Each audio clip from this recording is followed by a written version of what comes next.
Anyway, it's recording now, so I guess do you want to say something? I guess we should start the podcast, shouldn't we? Yeah. Sweet. So we are back again. I'm going to start timestamping these so it makes a bit more sense of when we're recording in case anything weird in the world happens and like... Yeah, you did it last time as well. So. Yeah, that was more important because the fact we mentioned we had a gig, which has now happened. Yep. But today's date is Wednesday the 31st of Jan. It is. Not on a Friday. No, it's not. No, because I'm But going... it'll be released on a Friday, so you might be listening to this on a Friday. What Friday? We'll never know. TBC. Yeah. So mainly just in case there's like stuff we talk about that's like dated, like our gig that went pretty well. It was sick. Big up Nottingham. Or if you happen to find this after a nuclear apocalypse. Or we say we really like a particular artist and they do something terrible. Then, Which is more often than not very possible. Get your shit together.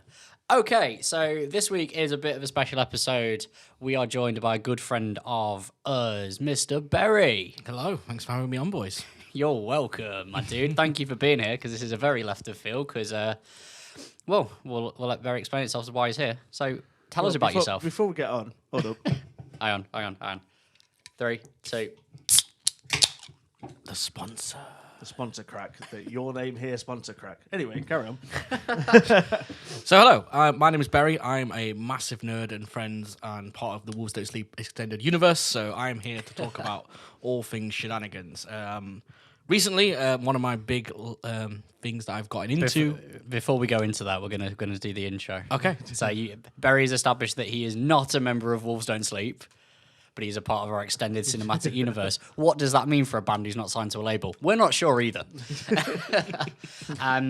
So obviously when we have new guests on who've never been on before, we have a series of questions that we ask them. Oh. You didn't do this with Connor. No, because... well, we did that back in the early seasons. Yeah, like season 1. No one watches season 1. In the Discord days of the podcast. When it was significantly more shambolic than it is now. Yeah. Okay. So I'll let Alex start with question number 1. Or all the questions, because he has them memorised and I don't. Apparently. So we'll go with, what is your favourite shape of pasta? I'm going to go controversial vote here. Penne. Penne is Stephen's least favourite pasta, and he gets so much shit for it. But I absolutely... Yeah, why? Why? Tell us. It's because... No. Okay. We'd have to bleep that out. Although for further clarification, so I was on record, I just picked penne as the worst one because it's the most generic pasta. Like, it's the one that's in everything. But it holds so much flavour, and it's so just... I don't know, it's like my autism is safe food, you know? Like, it's just so good. Fair enough. We'll allow it. Exactly. Penne is the S tier of pasta. Don't at me. Do not at me. Agree to disagree, but... Right, next one. What is your favourite flavour of crisps to put in a crisp sandwich? I don't eat crisps. You know this. Oh my God, no, you don't. I don't eat crisps. No. So... This also stems from my autism, okay? When I was a child, I was forced to eat a bag of Quavers. And then because of that, it was a very traumatic experience that made me cry. And my mum just laughed at me, like, why are you not eating crisps? And then she forced me, just try one. And I was literally sat crying on her bed. This was like a fully traumatic experience. So then ever since then, I just refused to eat them. So Valid. my point is, I don't eat crisps. Therefore, your question is null. I'm so Next. sorry for laughing. It's quite funny looking back at it now, you know. It's all good, but No, I know I've already heard this story before, I know, but it's just still funny.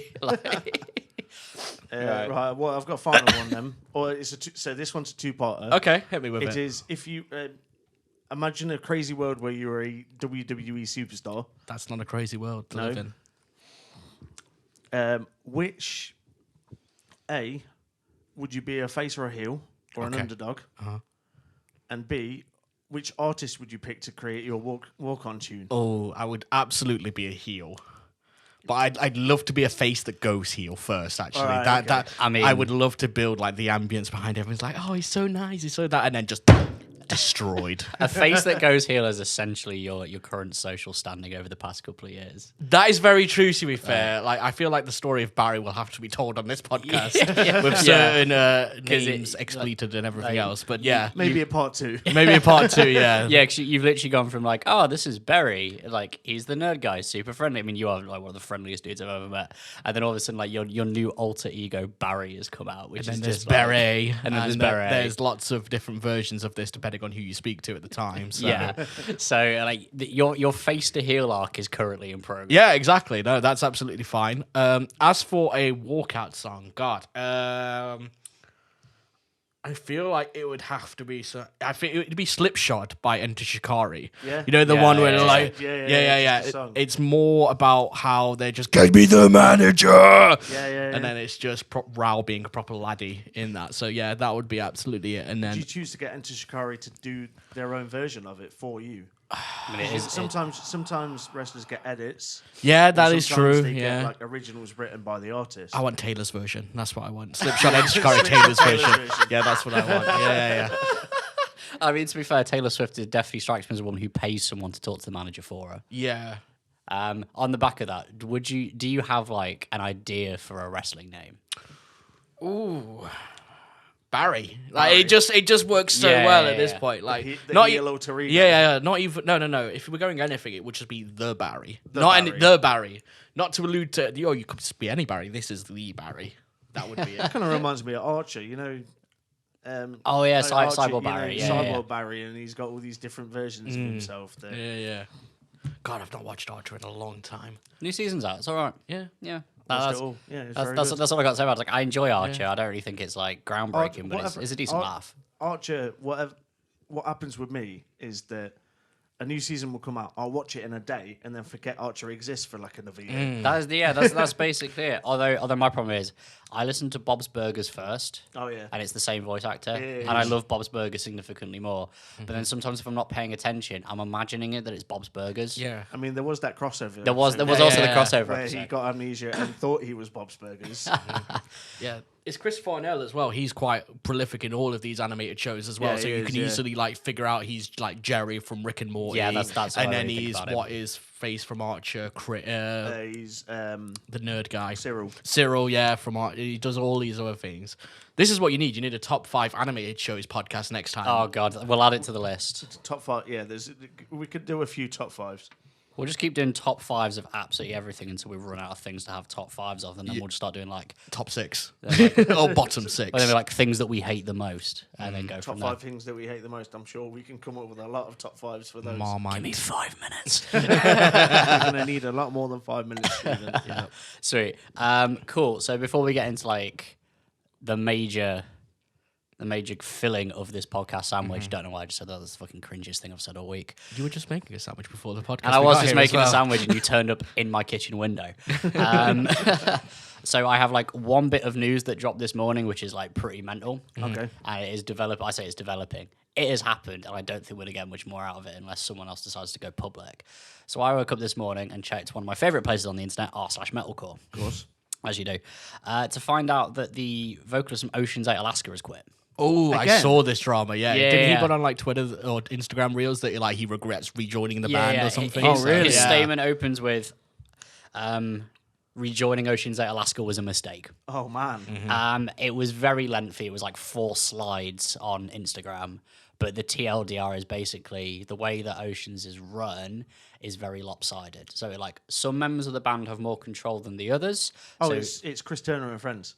It's the drummer Chris Turner. Yeah, like, yeah. yeah, he's 100%. implying that basically people make decisions that other people just have to suck it up and deal with.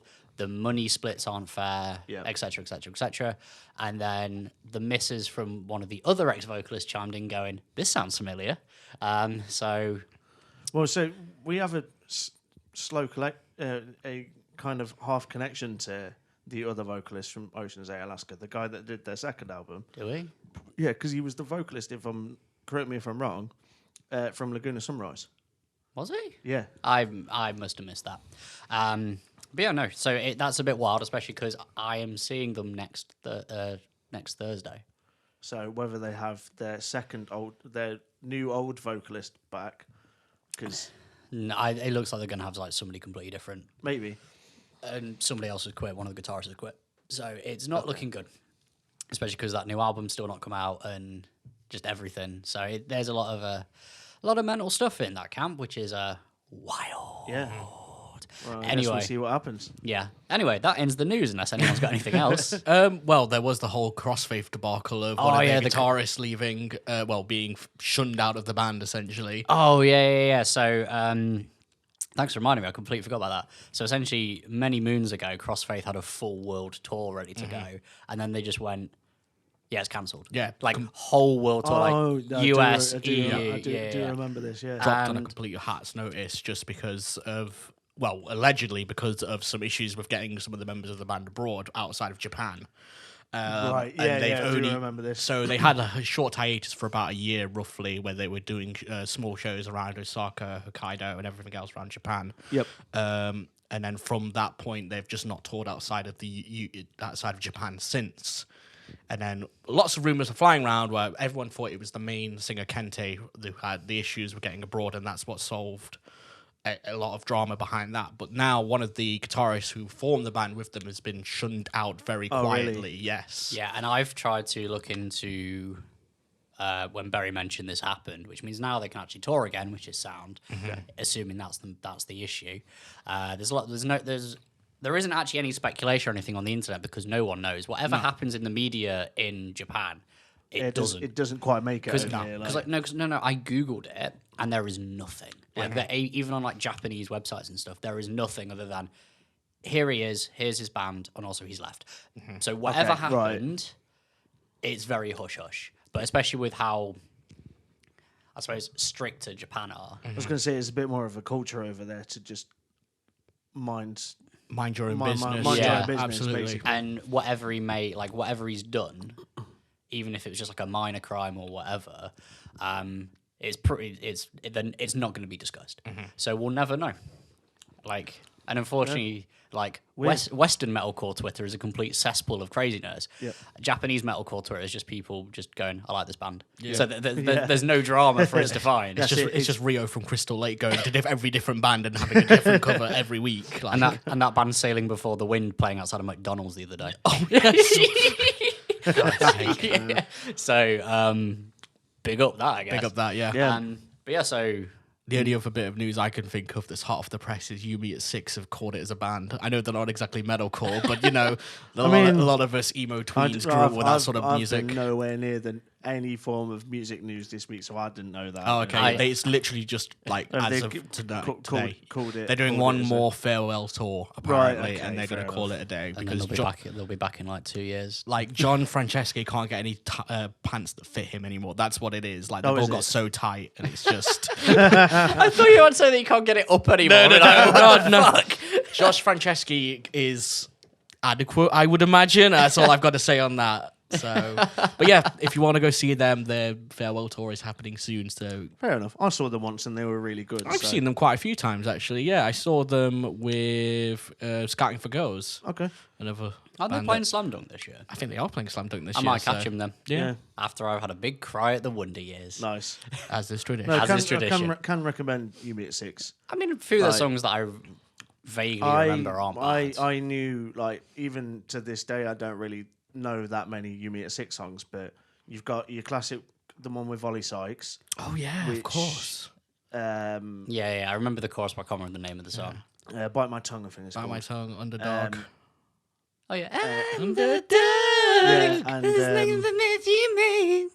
which Josh Franceschi does a really good version of Ollie Sykes on. He can actually scream. No, fair. And I don't know why I said A. 'Cause there isn't a B. There isn't a B, no. Okay, so but- we've named 2 Yumi at 6 songs, so that's enough. So the reason I liked him was because I saw them on a tour with All Time Low. The other band like them. Yeah. The other band liked them. It was the tour that they did a reverse on the headliner. So in America they did it in All Time Low because All Time Low are bigger over there. Yeah. Yumi at 6 are bigger over here. Yeah, so because All Time Low are American, aren't they? Yeah. Yeah. I mean, you could probably swap them around. I probably wouldn't tell the difference, yeah, really. but All Time Low have always been geared towards like the teenage girl. Yeah. Like because your classic screaming teenage girl. that stuff that came out the other year on the internet, which is Well, very scary. Not even that, but like their audience was always that kind of. Well, yeah, focused, no, and they 'cause, and they like- capitalized on it, them being better for that kind of crowd. I mean, it was definitely like the and so the teenage emo crowd. I mean, this was like a number of years ago now, but me being not a teenage girl, saw them and went, nah, not really for me. Saw Yumi at 6. I was like, yeah, you know, they're a bit more. Their music style is a lot more mature, and they spoke to the audience in a lot more adult way. Yeah. And that was why I preferred them, really. No, valid. I mean, to be fair, I'd probably be in the same boat. Like, I think I'd rather listen to more Yumi at 6 and All Time Low, just off the top of my head. Yeah, I'm the same. But also, I don't listen to those bands anyway, so. But I mean, it sucks that they're breaking up, but they probably.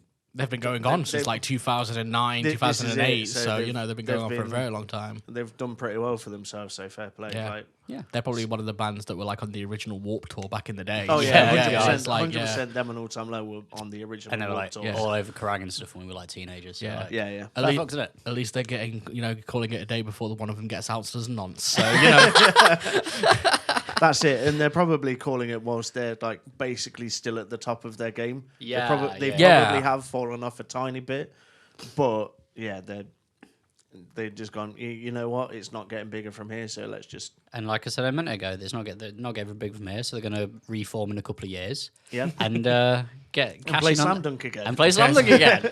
I can It already will be. see It the will be reunion for Slam. tour. It will be for Slam Dunk or like Outbreak Festival. No, they would be No. on Outbreak. Fuck You off. watch. You watch. and Nah. you're like, You say that, but Busted got announced for download of all places. Yeah, so, but that kind of makes sense because it's download. yeah. And like everyone who goes to download who's our age listen to So Busted. It also Yeah. makes sense from a perspective where you think about Charlie was in Fight Star. Yeah, So yeah. obviously he's got a bit of a background going there. yeah, you So- know what? Like, you know when Busted were first around, they Yeah.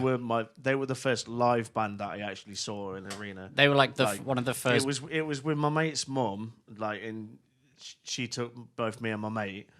But so like obviously everyone, I was around. Well, when Busted were around, I was into them because I was like 7 years old. And then when they left, I was like, the news came out that Charlie was leaving Busted, and that was going to be the end of Busted. And then I was. Obviously, as a kid, I was like really annoyed. I was like, "Why is he leaving Busted?" God, man? I Like, remember. I was in like year 7. I remember like loads of girls getting really upset about. Yeah, it. that's this is it. And then later on, I discovered Fight Star. I went, "Oh, okay, I get it now." Yeah. Like, Makes now- total sense. And Charlie's only back in Busted for that sweet, sweet I paycheck. mean, would you not? No, the game's the game. Yeah, the game is the game.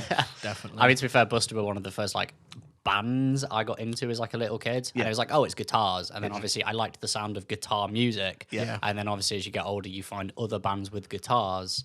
Yeah. And so I went from like Busted to Black Sabbath to Iron Maiden, and now I really like Dying Fetus. It all makes sense. I went down the Blink-182 Green Day route instead. Look, you start off at the year 3000. Yep. The next thing you know, you just want blast beats. It's all connected. Swear to God, some slam band needs to cover some Busted. I think that needs to be a project someone needs to do. that'd be banging. Right, we'll write that down and we'll come back to it. James, if you're listening, let's get on it. James has already got it pre-programmed ready to go. Sweet. So, moving on. So, the main reason why we are here. So we thought it'd be interesting because we're kind of branching out to not just speaking about music and metal and other various shenanigans with the band and band life, etc., etc. Is essentially Barry is a massive nerd. And so we figured we'd get him on to talk about nerd stuff because, you know, the Venn diagram between metalheads and nerds is essentially a goddamn circle. So we figured it'd be interesting to get something that's outside of music stuff and just have him come and school us on stuff we have no idea about. I think, well, yeah, more specifically, Pokemon. Pokemon. Yeah, the And Pokemon TCG. The so- Pokemon trading card game. Yeah, so as I specifically. very bluntly cut Berry off, so we have some form of structure for this. What? Back to Mr. Berry. Yeah, so I'm more than happy to talk about this guy. I think it's important to kind of gauge your level of like Pokemon knowledge as it is, you know, like zero. Well, I assume you've all grown up playing the games and stuff like that. I know what- Everyone Never has. even You've played- never played a never Pokemon played game. the games. The first Damn. Pokemon game I ever played was Pokemon Go. Did you ever watch? Really? Wow. Yeah, Did you ever watch the anime? I grew up knowing what it was. Right. Didn't watch the anime, but it was enough of popular culture to know. Because it was Yeah. goddamn everywhere. It really was. really, Absolutely. really random funny story. So when I was like mad younger, I was Mad younger. mad younger fam.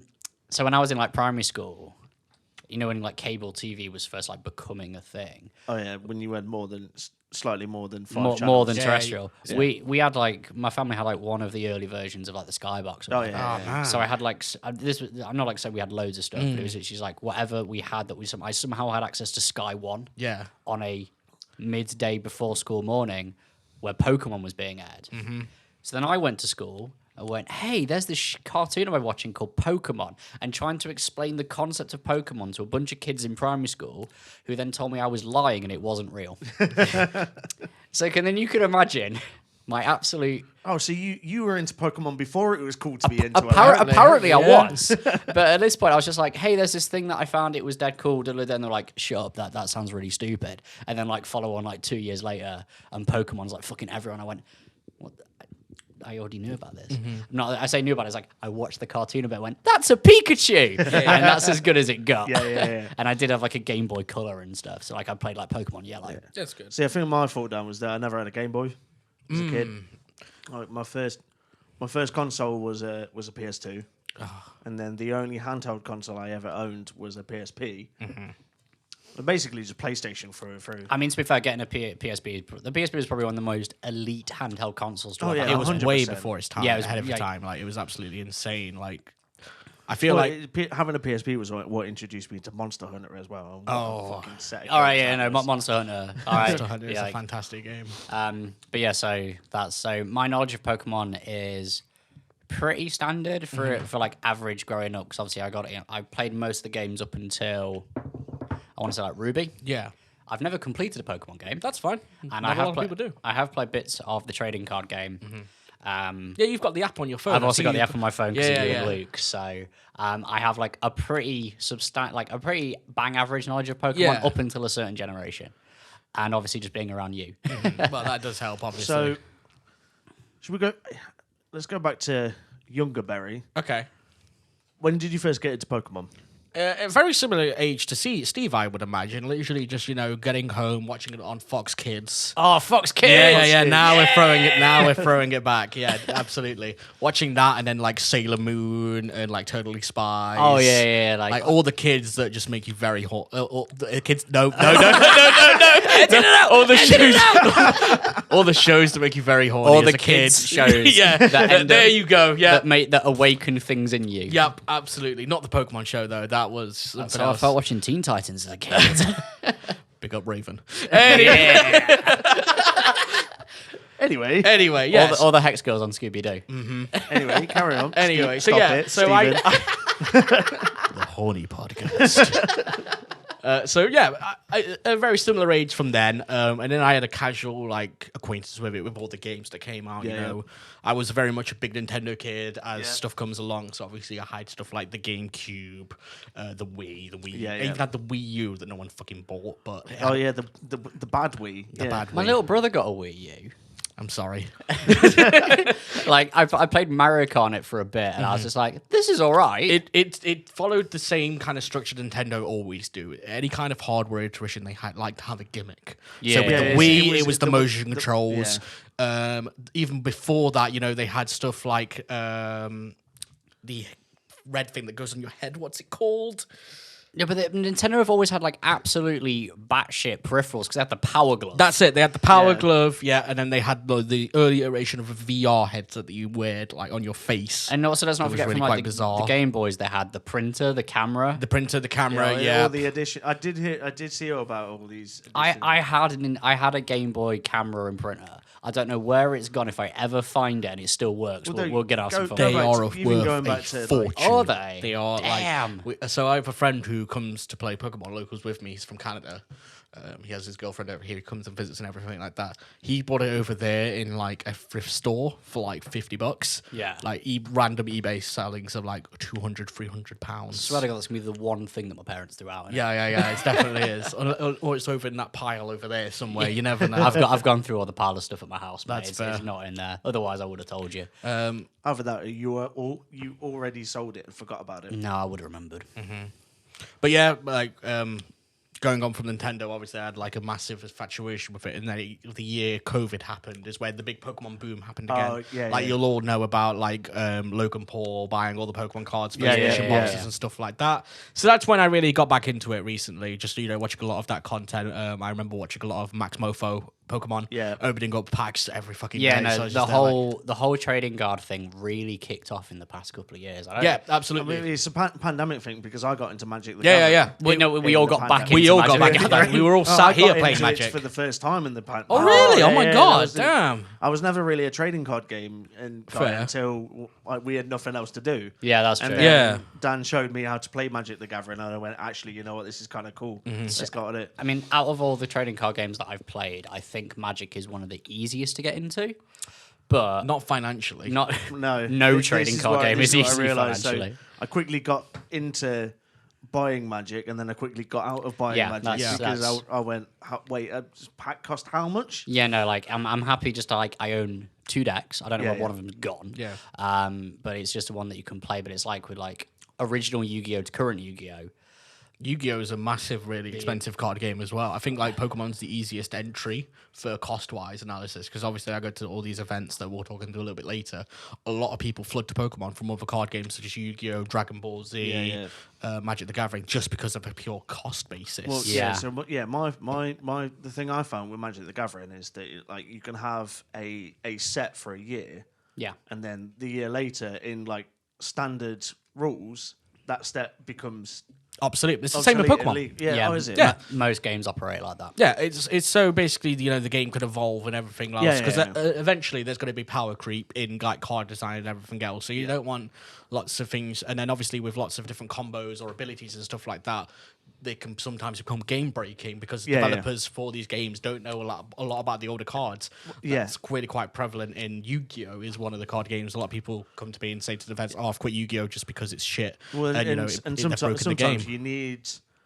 In many ways, designing software is the same thing. You Absolutely. need people to use it, to play it, to Yeah. to to find different ways of like exploiting these cards. Well, it's and then suddenly they find if Yeah. a certain combination of cards are like ridiculously powerful, they'll ban these cards because otherwise Yeah. it just makes it It unfair for is- any other player that doesn't have these cards. well, the prime example of that, of why they have to change the meta, is when we played against Broadley's decks Yep. that were horrendously broken. Were, Yeah, were because they he- all infect or something? No, like no, that? no. I remember. One was No. just called the cat deck. The cat deck. Okay. I don't know what that one's. Oh, one was but a, I helped to build. That was a more Oh, recent, that probably was has more like a recent- Johnny in that it and was a- stuff like that. The that was- Planeswalker. That was a and stuff more like that. recent one. Zero So, Planeswalker. Zero. Okay. no, but the thing is with Dan's cards is that most of them are like from the 90s. Yeah. And he was brought into it by his older half brother Ian, yeah, by his brother. Yeah. who's was into it before him, and so he has all these really old cards that they have now been Yeah, taken out of circulation. One of the worst decks was just his mill deck. So basically, I went against him once, and all that happened was he drew a card, I milled 3. So I put 3 in my discard. Yeah, Basically, within about 5-6 turns, my entire that deck was in deck's my gone. discard. yeah, Yep. yeah, And yeah. I've played against that. Yeah, it was Yeah. grim. But anyway, Pokemon. so just a bit.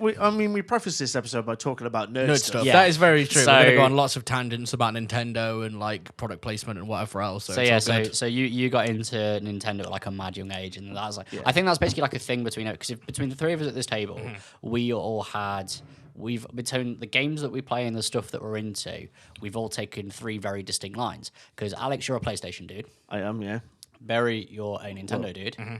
I was mainly PC yeah. from a very young age. Like I've never had a console till I got an Xbox. Yeah. And a Game Boy Color.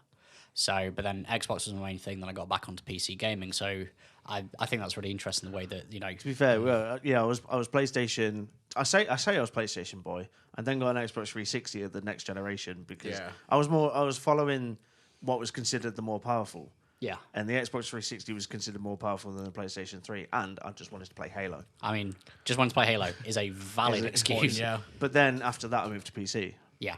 I feel like a lot of people basically essentially went from the original Xbox as a powerhouse to the Yeah. 360. Yeah. And then a lot of people then went to the PlayStation 3 because it had a Blu-ray player. It did, yeah. And And I think it had better exclusives as it well. had better exclusives. It had like stuff like Metal Gear Solid 4. It had like Jack and Daxter. It had Little Big Planet. Yeah, and yeah. all like the big hitters Yeah, for there. Past And, couple of and years. so the PlayStation 4 was even more that Yeah.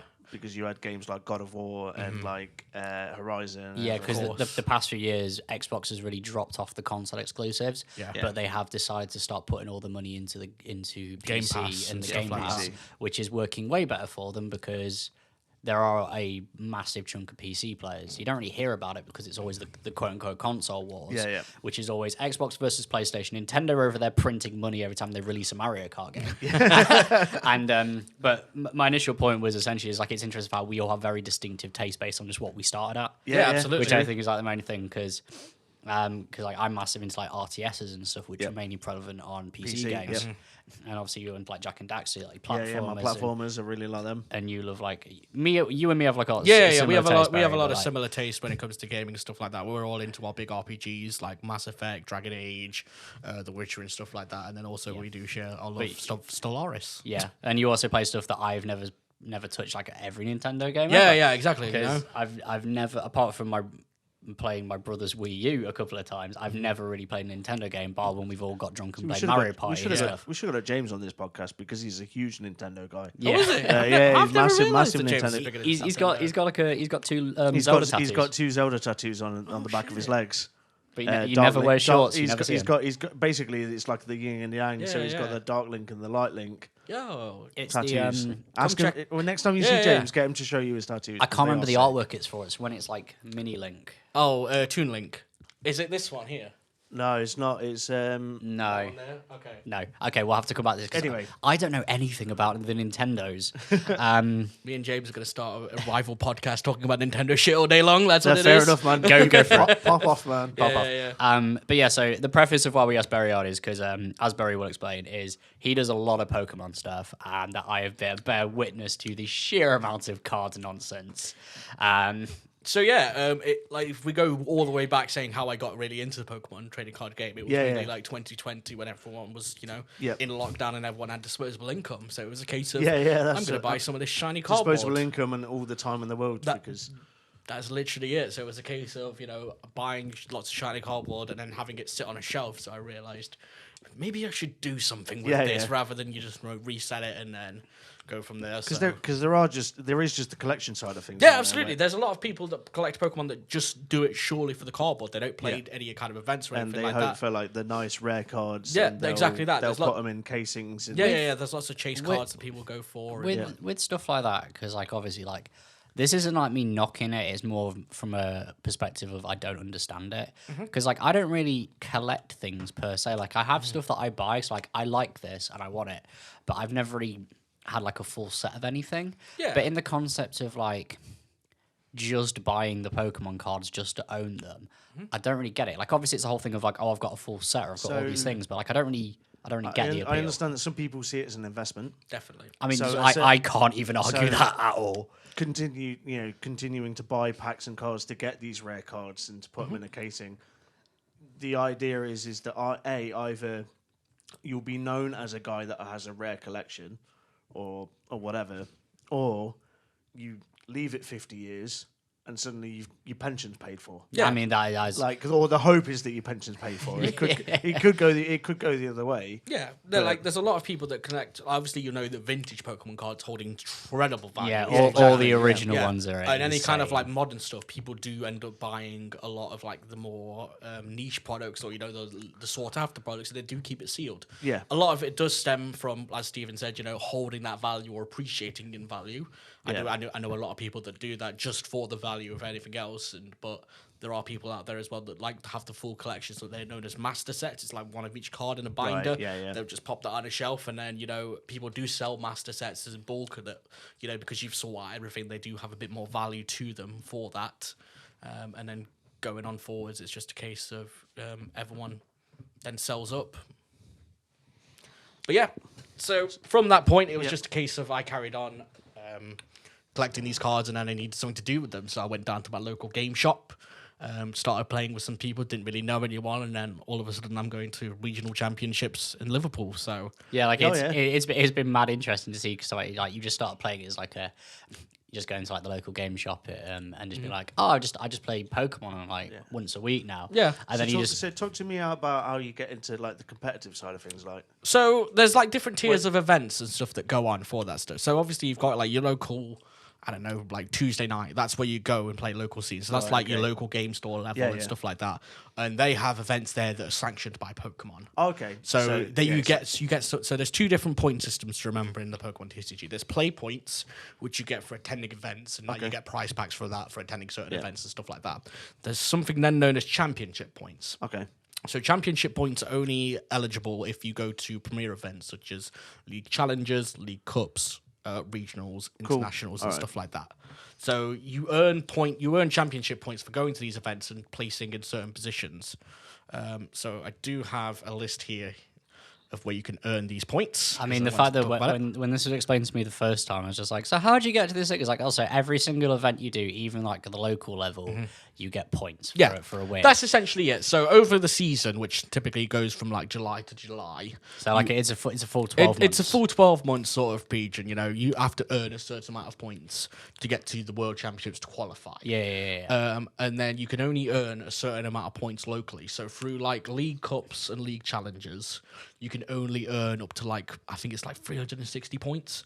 And for a Worlds invite, you need 500, for example. Okay. And Worlds are the ones that happen like international, like big arenas and shit. So Liverpool was a big arena that had 2,000 Pokemon players just for the TCG alone. God damn. Yeah. So what previous World Championships have been held in London and Hokkaido. Yep. In Japan. Oh shit! Big ball. Japan, big. Like this year's is being held in Honolulu, Hawaii. Yo.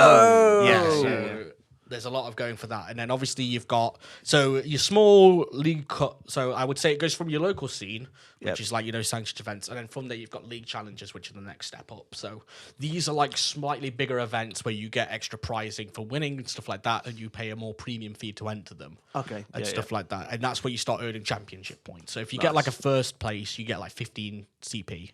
Yeah, and then from there you can get 6 finishes. So if you finish finish first 6 times, you get a total of like 90 points, which then gives you all your points for your league your league challenges. From there, you've got your league cups. They're more your bigger events at bigger stores and stuff like that. Prize money then goes up a bit more, but you get more pricing for that. So you get like championship mats if you win, extra pricing, and you get more CP. So you can earn up to 50 CP there. Okay, so just so we're following. So like the championship mats, so the mats are like the. I'm gonna start breaking things down for the uninitiated, essentially, because I know what this is, and I barely know what this is. I've been to one of these shops. We've all been to one of these shops. So like the championship mats are like the playing mats. So it'd be like a big mouse mat that you essentially have on the table that you play on. Yeah, like you play mats, but it's like got like art and stuff on it. That's essentially what they are. Yeah. So, but it's like that's like a custom one that you got for winning, but it's like just like a big mouse mat with like. Yeah, it's essentially a glorified mice mat. Cool. That's essentially what it is. But because of these, you're winning them from events, they have a high value on them. Yeah, so and the also one I've just shown Alex is like £80, for example. Okay, and in terms of like you said that like there's prize money and stuff. So like at like that level, what is the rough on average? You don't have to like just spitball a number just so we've got a bit more. So there's not essentially prize money for the League Cups and League Challenges. You get product instead. Oh, so it's more like that depends on store to store. So some stores will charge more for entry, some won't, and then some stores are really shitty where they give you like minimum pricing. Yeah. Some of them are quite good where like if you pay like £30 entry, they'll give you like a booster box for winning.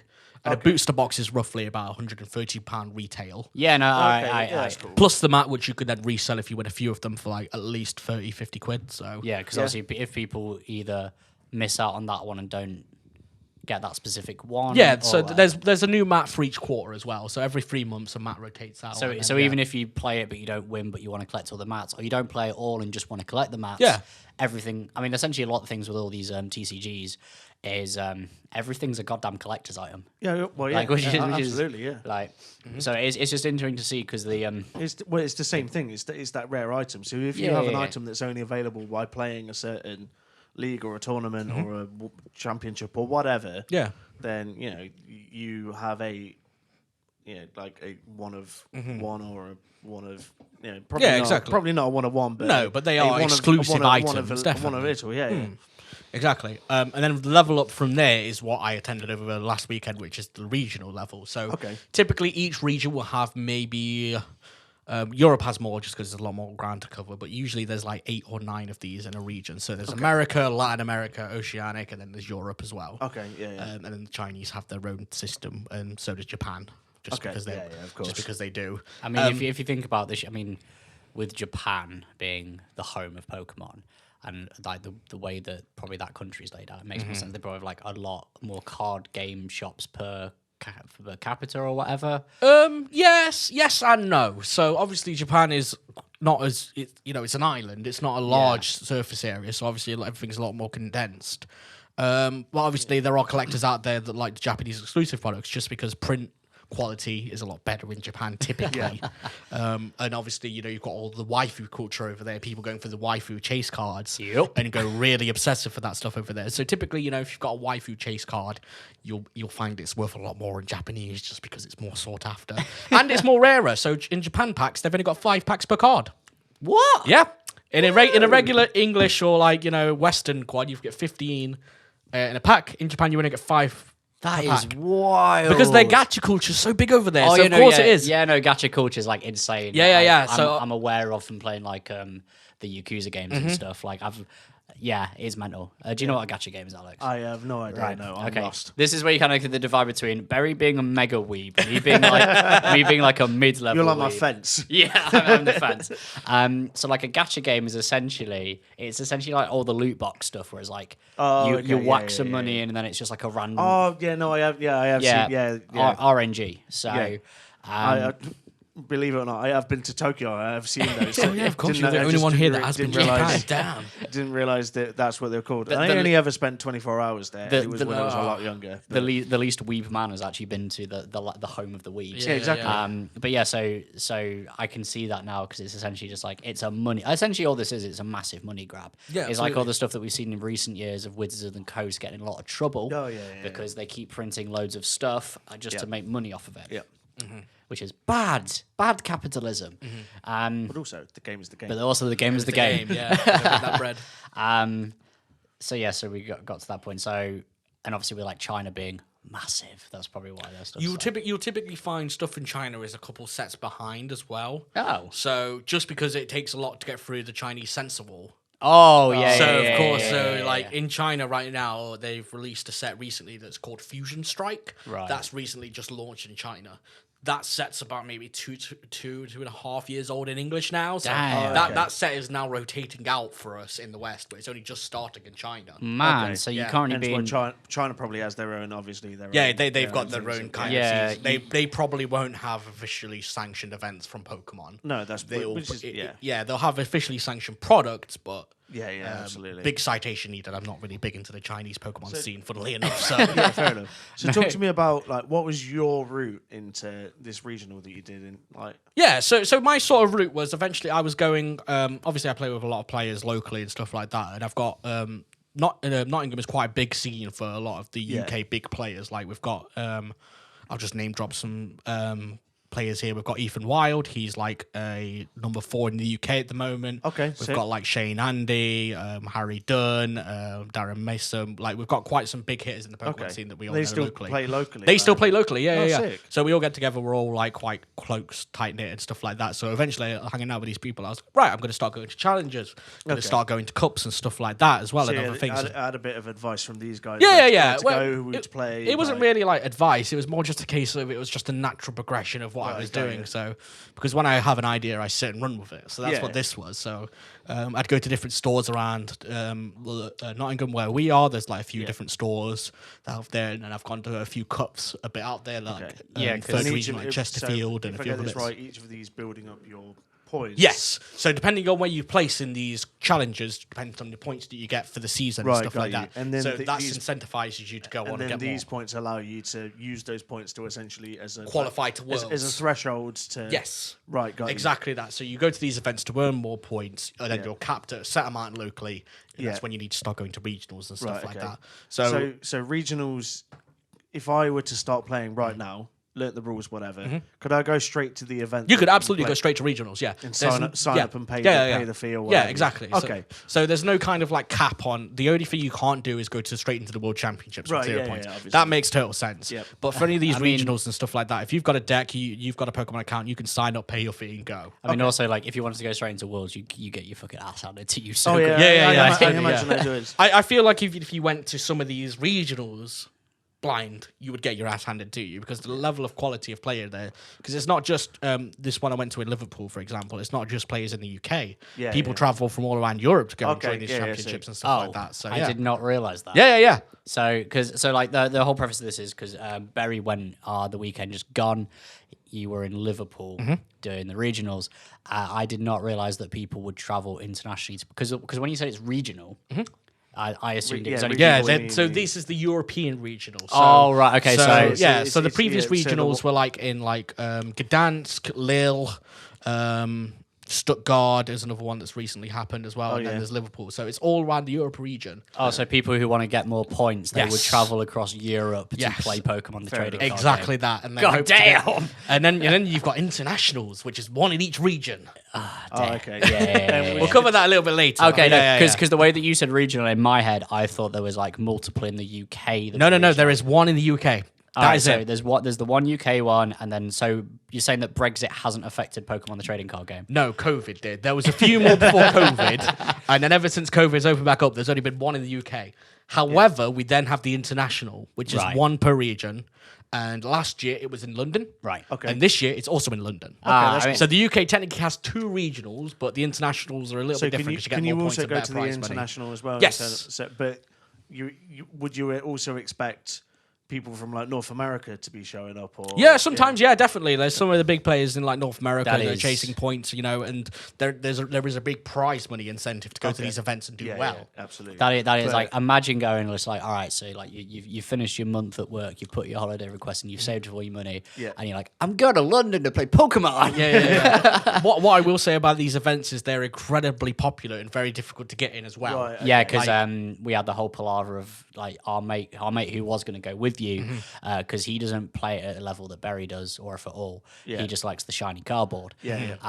But the whole in our group chat, the whole ticket buying process was like okay. queues and You need So to be is- hot is- on it. is It's it a like first a come, first- first first serve. come, first serve kind of Exactly. thing? It didn't used to be. Now they have changed the system to be first come, first serve. So you- They have it in multiple waves, so they'll only offer us like 1,000 tickets in the first so wave, you second sign wave. up, Yeah. sign up to your account. Yeah. You've got your account, and then you need to be in the. You need to be in the Right, queue okay. to sort of register for these 'cause- events because they are insanely popular. It's Fair enough, it's yeah. something that we touched on in the last episode. We spoke about how like country music Oh, was yeah. it's a massive world that people aren't aware of. It's the same with all these like Yeah. quote unquote nerd things. Pokemon the trading card game, Magic the Gathering, Yu-Gi-Oh, Warhammer, everything that's like the massive like Comic-Con and stuff like that. It is so horrendously massive, but most people don't have a goddamn clue it's happening. No, that's but fair enough, yeah. all these events, because the people who are into it are horrendously diehard. Yeah. So like the Liverpool regional, the tickets were just going. Yeah. So it's very much like you need to So I be. can imagine how many was it? Obviously, it was capped at a certain amount. Yeah, so it was capped at 1,900 players. 1,900 players. And on okay. the day, only 1,518 turned up for various reasons and stuff like that. But then you've also got to factor in that's only the Masters. So the Masters are 16 plus age bracket. Right, You've okay. then got the Seniors, which are then like 11 to 16. Right, Then you've got the okay. Juniors, which are like 8 to 11. Why stuff do you like call that. the So there's different- seniors 11 to I know 16? it's because you have to call Pokemon Masters, The, Oh, you could have a Pokemon. yeah, Master. Although yeah, exactly that. In the UK, it makes a little bit more sense because You're in senior school. yeah. Yeah. See, from 11 to 16, you are a senior. 11 to 18 now. God, we're so Oh, yeah, old. They no. changed the school system. Yeah, they haven't did change. They have, Jesus. yeah. Have you, You have the GCSE scoring are numbers now. Oh, that's a know. different That's another podcast. To be fair, on that, my younger sister went through that system and she explained it to me. I have no idea what it means. I was just trying to make. And because it doesn't matter, we'll just move on swiftly. Yeah. I can only explain one nerdy system at a time, not two, okay? Fuck your GCSE. Yeah. I got Pokemon points. But yeah, like, and obviously that's when you sign up to these events, and then Right, I guess just to cap it all off, we'll cover the internationals and worlds. So the internationals are one every region. So obviously in the UK, in Europe, it's in Liverpool, London, sorry, and then you'll have the various regions for like Melbourne and like the Australian region and stuff like that. So they're more like the even bigger events. So I would say roughly Liverpool size if you consider the video game, the trading card game, it's the Pokemon Go game, all the vendors, all the judges, all the staff there. You're talking. I'm assuming they make it into a whole like. It is, yeah. It's a whole event, yeah. So they had it's the ACC in Liverpool is where it was held. So it's a big convention center. You got a big hall, and then the one in London is held in the Excel Center, and we all know how big the Excel Center is. I assume so. Absolutely massive. Yeah. I do not. It's huge. Have you ever been to MCM Comic Con? I've only been to the one in Birmingham. Oh, okay. It is like triple the size of the NEC at Birmingham. The Excel Center is massive. Right, yeah. It's No, because I've missed out because when you guys went last year, I was at Slam Dunks. It's the same weekend. Yeah, well, you're missing out this time because you're also at Slam Dunk. Yeah, 'cause I'm also at Slam Dunk. So, but yeah, so, I mean, with stuff like that, it's very interesting because you did show us an itinerary of what happened that day. So there was like Pokemon yoga, origami activities. Yeah, like, they have lots of side events because it's spectators as well. So obviously, and you can get the passes to come down, buy stuff from the merch, see all these players, see the stream set up and everything else. So yeah, it is essentially like a massive industry. Like ones that people aren't aware of because obviously like there's the streaming things because one of our friends was like one of the hosts on the stream and stuff, which is like pretty mental. So there's like it's essentially it is like a proper pro. What it is a pro run tournament. Yeah, it's an industry. It's like esports tourneys and yeah, stuff. the tournament's live stream for God's sake. So it is like a massive esport. So you mentioned live streaming. I'm assuming is it like multiple platform? Are you talking like YouTube, Twitch, Twitch, are the main ones. Yeah. So now I'm just imagining. You know these like World Series of Poker tournaments that you see. Yeah. I'm just imagining like, was it like a couple tables that were being broadcast so that like there was one big one that Berry showed us. Yeah, I've got a picture. I've got a picture here that I can show you. So this is just basically one booth that was held for one of them. I'll describe it. So that's what happens in these World Series of Poker tournaments. That they'll have like the camera tables. Where they'll purposely put like the big rollers on. Yeah, they do exactly the same for Pokemon. The big hitters or like any kind of spicy games. They put on stream and then they have commentate over the games and stuff like that. So I will very badly describe what one of the stream table setup looks like. It is a table with a massive light up logo on it that says Pokemon Championship with a Pokeball. It looks exactly how you think it was. Behind them is a giant, I think it's like printed artwork of a Pokemon Coliseum. Okay. So if you've ever seen like the Pokemon Coliseum games, it's like that in the background and then two, I assume, a very expensive gaming chairs. Secret Labs. Oh, of course, they're Secret Labs. Of course. Are they sponsored? Like, is the Championship sponsored by Secret Labs? I'm pretty sure they would have been like some kind of sponsorship going on there. Yes. Yeah, no, 100%. And then basically it's just like a table with like where the playmats and stuff will go. And no, you're not allowed your own playmat on the stream. Oh, you know. No, yeah. So because there's a playmat on. There's like a mat thing on the table because you don't want explicit playmats. The waifu playmats. Yeah, you don't want that. So there's no playmats or anything, and plain sleeves only. And like on just like an additional note of like the aesthetic. So there's like, it's obviously made out of styrofoam, but it looks like bits of like a stone pillar with like an actual massive Pokeball on it and a banner and stuff. So like just a set. It's a proper set dressing, which is like absolutely. Like, if you want to see the actual picture, just follow me on Twitter at Chris Berry, and you can see that there. Or we'll probably get it to put on the Instagram when the episode airs. Yeah, you can do that. Just so like this entire thing is like it's a legit setup. Yeah, it's a legit thing. It's multi-million-dollar like kind of expenses put onto it, and obviously they promote it and go heavily on there. So I mean, yeah, because it's part. I mean, it's not really Nintendo's bread and butter because it's all owned by you. Who owns the Pokemon brand? So it's split. It's split between Nintendo and a company called Game Freak that developed the games. Okay. And then you've got the Pokemon Company International, which is the Japan branch that go off. So I believe they have a roughly even split. But it's not Pokemon that run the tournaments. There's external companies that run them, either Tournament Center or 2022 Pokemon, or the two big ones that run the events in Europe and America. But so in terms of they're basically like what's it called, like subcontractors to Yeah, run the yeah. event. Because like if you think about it, because obviously the Pokemon brand is one of the biggest brands in the world. It is the biggest grossing brand in the world. Just to clarify, Even bigger than Disney. even bigger than Disney. Yes, That is actually mental. Yeah. I mean, to be fair, with some of the stuff that you see in terms of like when we spoke earlier about like the collector's items and stuff. Yeah. When there is like specific drops for things, people go a bit feral. Yeah. No, I'm well aware. Because there was the whole thing a couple of months ago with the Vincent Van Gogh Pokemon exhibit. I no could way. talk all day about that. So there was a limited edition card that you and also prints that you could only Yeah. get at this Pokemon exhibit. Was it in Amsterdam? It was in Amsterdam. Yeah, so that's Van Gogh's where- museum. Exclusivity. Exclusivity, and because I think that's where Vincent Van Gogh's from. I think Mm-hmm. it must have been. Well, I mean, it's probably why it all tied together. So it was like one of his paintings of like it was like a Vincent Van Gogh style Pikachu.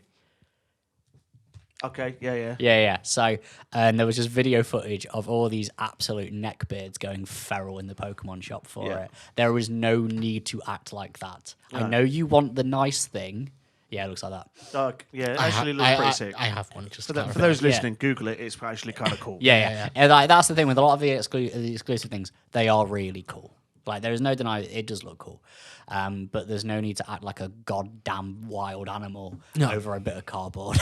No, but but this is what people are into. yeah. So, No, it's one of those things 'cause people do want the exclusivity, which is it is what it is. Exactly. But yeah, so in terms of like all those tournament things, because of how massive Pokemon is, they're able to put the funding into it. Obviously, like the entry money you pay for, but the whole thing does self-sustain itself because they keep putting the events on. People keep coming. People keep buying cards. People keep playing. I will say you do get exclusive stuff for attending these events as well. You get like an exclusive regional playmat as well. Oh, for coming damn. to the event, you get like a full swag bag full of like tournament goodies and stuff like that as well. Oh, nice. So realistically, the entry for these things, typically you're looking around £60. Yeah. But that is obviously goes towards all the prize money for the events and stuff like that. But it also then does go towards your swag bag. Yeah. So even if you don't make any prize money or anything like that, you can typically sell like your exclusives from the event and make profit on it. So just wrong about. So you pay £60 for entry fee. Yeah. And the event ran from Friday to Sunday. Saturday to Sunday. So that's 2 days. Yeah, 2 days event. £30 a day. £30 a day. And you get a bag of stuff. Yeah, you get a big swag bag. So you get a regional play mat that has like exclusive Pokemon on it just for the regional. Typically North America and Europe share the same one, so you can get them either way. But Yeah. you get that. You then get like stuff like an exclusive promo card for the event as well. You got exclusive coin for the event as well, like a water bottle, coffee cup, a few other bits and stuff like that. A couple of packs, sleeves, and lots of other I mean, goodies, to be fair, that alone. So it's like you get to spend a weekend nerding out, Yep. playing the game that you enjoy, and you get a ton of merch that doesn't exist anywhere else. Yeah, pretty much. I mean, there are Yeah. There's a reason these events are popular. there are worse ways to spend a weekend, quite frankly. Yeah, exactly. And to be fair, for £60, if you compare that to other things that happen over weekends that we spend time in, like Slam Dunk Festival ticket, which is 1 day, and tickets are about £100 now. We're not going to talk about the download day ticket prices. £200. No, they're not. Yes, they are just shy. £200. Just shy of £200. I am not going to get to download it all then. Jesus Christ. Come on, I Jess. believe it was roughly 180. I saw some people complaining on like the download group. I am not going to download then. Jesus Christ. How much a weekend? Weekend now? tickets are $350.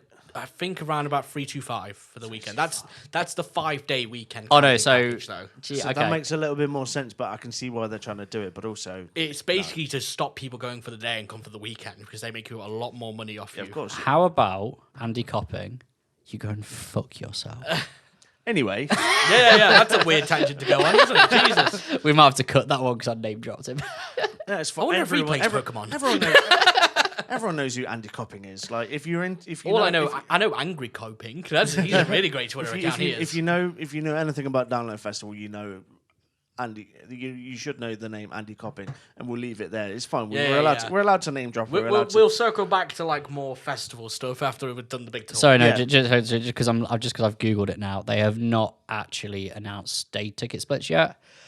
Weekend arena tickets are £267. Is that 5-day or 3-day? That's just the 3-day no camping, That's Okay. no camping. Yeah. and 5-night camping is 322. Yeah, that's what I thought. Yeah. So they've not announced day splits then. Or day tickets, yeah. No. Oh, okay. Maybe some people are just talking bollocks People- online. and But, that people- doesn't surprise me. knowing how downloads been going the last few years, I wouldn't be surprised if. Yeah, they were because under they've had 90 quid. they had the big anniversary year, and now they've sort of just Yeah. kept this price the same, even though it's like. Okay, considering that I do want to go for like a day, I'm willing to pay no more than £100. It's not going to be that. But anywhere I near that. paid. So the last time I went for a day ticket, which was back in. It was the Guns N' 2018, Roses the year, Guns wasn't N' it? Roses year one, which was the Saturday, which is always the most expensive because that's when they put on the biggest headliner. Yeah, it's the big boy day. That cost me £100 on it when Guns N' Roses were It's- there. But which that was, means- but that was 6 years ago. Yeah, I mean, So, if do your if maths. the weekend is near enough 300, yeah, it's not looking. You can do your maths. Anyway, Yeah, back to the Pokemon. back to the, back to the Pokemon. I want to know, because this is, I'm assuming this is like the first year you've like really got into it. Yeah, into, absolutely. like, this is like the biggest year that playing. I've actually played. And So gone to, what different what events what and is stuff your like what is your have you got anything mapped out for the year? Have you got any events that you're looking forward to or? that? So the next big event that I would like to go to would be EUIC. So that's the European International. So Okay. that's the first week of April. This is the one in Lo- London. the one right? in Yeah. London, yeah, exactly. I do have a registration for another one in Amsterdam. It really depends if I can get the annual leave to make it, though, unfortunately, Okay. and stuff like that. Do any of these events can they guarantee you entry to other ones? No, so there's not like Or a is case it- where you can guarantee is it shit like that. just- Unfortunately, it is more of a case of you have to go through and apply and see if you get lucky on the Right. day. Okay. Still. So Yeah, the only one you can really guarantee entry to is the World Championships, but that's Okay. because you've spent so much Because- time and points trying to get there throughout Yeah, and everything absolutely. else. So So I take it some of these guys probably the guys that get to like the World Championships. They probably do you see like sponsors anywhere? yeah. So there's like teams that have like so there's like Yo. Pokemon teams that go in there. One of the big ones is Zapdos TCG. That's the first one that comes to my head just because Yeah. I saw them over the weekend and stuff like that. So, But, so like, their branding's on point then. Yeah, Is yeah, that- I'm is that starting like- to draw more and more links to like esports, and well, stuff esports like that, yeah. and like the poker world. Yeah, there Sim- is similar- there is similar so kind of many thing. similarities with that. Guys You who know? guys Yeah. go in with like sponsors on their shirt. Yeah. Like Yeah, stuff they like- do. Yeah. They do. Yeah, definitely. And because the prize money is there. So, for example, if you win a regional, that's 10 grand in your pocket. Yo, that's $10,000. that's Yeah, yeah. wild. Aye. And then if you So win the World obviously some of the- Championships, it's even because more. obviously some of these guys probably do make a living out of. Yeah, definitely, they do. It's all on sponsor money and prize money. I mean, to Sponsor be- money, prize money, streaming. You know, Yeah, like, coaching. I was gonna say That's like another 'cause big one. If you do factor that in, if you become predominant enough that you can get a sponsor, then you can do it on Twitch all the time. And obviously, there's people who then watch the streams. Yeah, Yeah. Even if they absolutely. don't play at the same level, but it's the same as like any form of Yeah. media that we watch. Like, or like linking it back to music, like guys who like stream or talk about the stuff that they do, then they get a sponsorship from a instrument company. Yeah. of some Yeah, form. yeah. Herman Lee's the big one that comes to mind. You know, he streams on Twitch all the time. You know, he's got sponsorship deals with like bands, gear equipment. Well, and he's stuff like got that, his stuff like custom that. Ibanez's. He's got the Yeah. pedals that he uses. Exactly. He's probably with like Kemper or someone. Or Yeah, 1/6. and then he could also probably do private tutoring if he wanted to, which is what a lot of big players in the Pokemon world do. They'll like run like one-on-one events to like teach you how to be better for the game. They'll charge Yeah. up to like $80 an hour. Yeah, Yeah. no. To be fair, because if that there was something that I nearly took part in once, which is a hilarious story.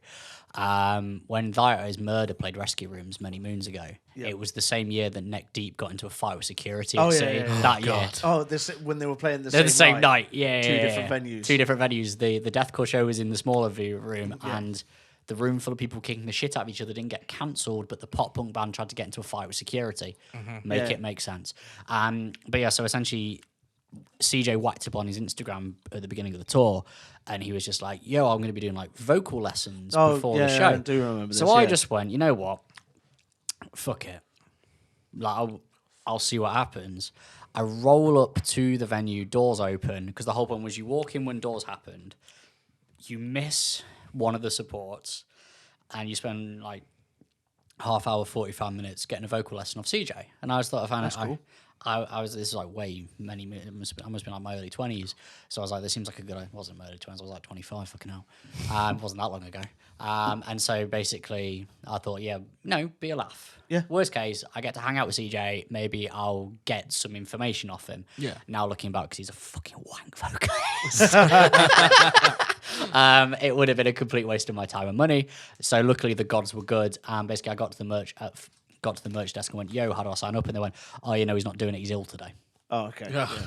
So, but I think I saved myself like 50 quid. So let's, That's definitely the game may be the game, but there's some things you shouldn't be offering out No, exactly when that. you're not a particularly great vocalist. But yeah, so but no, all that stuff does make sense. The fact that it is one, it's a whole industry, and it is something that people are very into. Yeah, absolutely. So I think it's interesting the fact that that's a good. I never even thought about the concept of teams and sponsorships. Yeah. But also, it makes perfect goddamn sense. Yeah, and there are players that it goes so low and they keep 100% of the prize money. I know a lot with these teams. If one of them gets like a top 4 or something, they'll typically split the prize money between them and stuff like that. So I mean, how many people are on a team normally?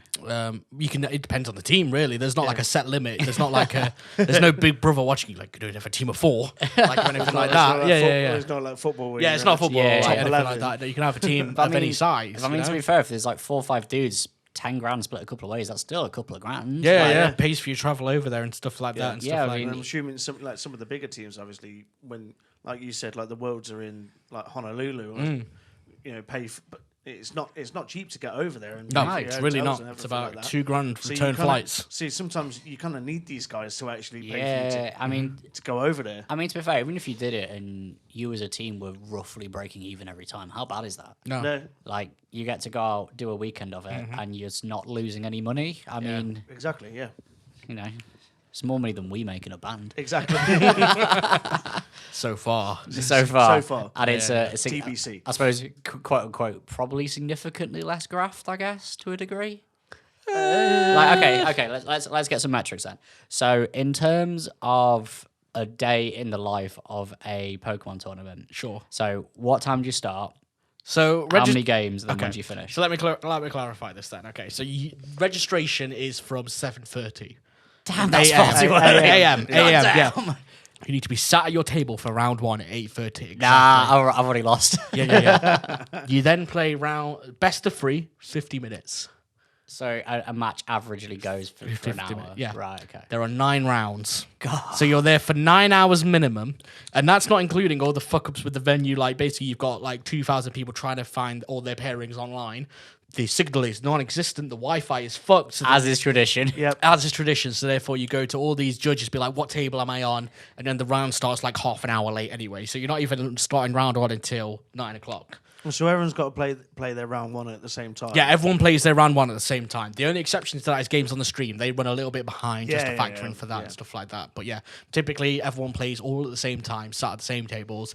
I think at Liverpool there was 800 tables just for the Masters alone. So Jesus well, like I said, Christ. there was 1,518 players there for the Masters alone. So you go from different round to different rounds, and then when you end like round 9, it's like 9 o'clock at night, and you're like, oh, I want to blow my brains out. I've had so much Pokemon. That is Yeah, that is- that is- we lose now because on a typical gig day we'll wake up at like 4 o'clock in the afternoon. Like we're up, roll out of bed down to we're up at noon. Yeah. I mean, even like the furthest afield we travel, like Wales or Bristol or Brighton is Yeah. probably the furthest. We still left at like lunchtime. Yeah, this is it. Yes. I mean, one of the worst ones is like odd dayers Yeah. because they're just a faff. And then it gets worse if you make day 2. So if you get like a set amount of points, you then go on to day 2. Oh, where, okay. Where it's then continued onwards. Right. So what's the points threshold to get to So day 2? so to get into day 2 at this regional, it was 19 points. So for every win, you get 3 points. For a draw, you get 1 point. Same as football. Yeah. So you've got to win. You've got to get at least 18 points. So typically that is 6 wins, 2 losses, and a draw. That will Okay. get you there. So fairly. So difficult. fairly quite difficult to do, like Yeah, I was gonna say, like, it's nine- only the top like 120 like 8 players make it to day 2 as well out of like So, yeah. so So it's- out of 1,500 players. yeah. It's quite difficult, very yeah. small percentage, yeah. So it's a difficult benchmark to get. For example, with my scoring, I'll just cover my games quickly, just so Yeah, we've yeah. got them. Yeah, I mean, any frame of reference helps. Yeah, exactly. So you guys would consider me like, I wouldn't say I'm above average in compared to other people that I know and stuff like that, but compared to your point of reference, I'm pretty much above average. Yeah, we understand that you are. You are like a yeah.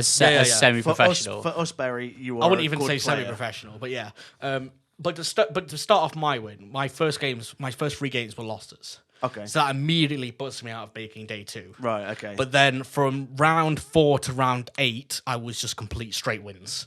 no. So, Nice. so it nice. was like a real like comeback on. So I've basically spent 3 hours playing Pokemon, getting my ass kicked. Yeah. And Yeah, then I've just been like, and then I've just had this massive comeback, and I ended the day 5 wins, 4 losses. Yeah, because I think you dropped in our group chat that one of the first people you played was like one of the top 10 in the country or something. Top 10 world. Yeah. Which led me to ask the question of how did the matchmaking work? So it's completely random. Yeah, so Completely random. Because my first thing off the bat was Barry going, I've just gone against one of the so- top 10 in the so world. So there's no. So basically, the way it does, it's completely random, and then if you get 1 win and your opponent gets 1 win, you're paired with 1-0s. Right, so you're okay. paired with people on the same score as you.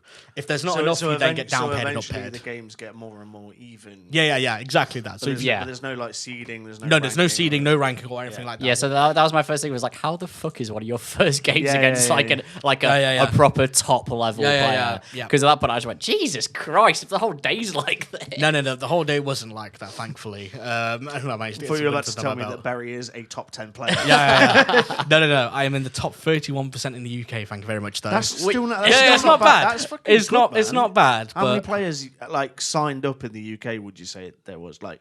I would say a large actual majority in players? Liverpool. Yeah, there were a majority of UK players, and then there's a lot of people in Europe that come a lot. There's I know, a large Denmark scene. There's a lot. I of think it German was scene, more so stuff like that. you're in the top 30%, but that's 30% of like how many people?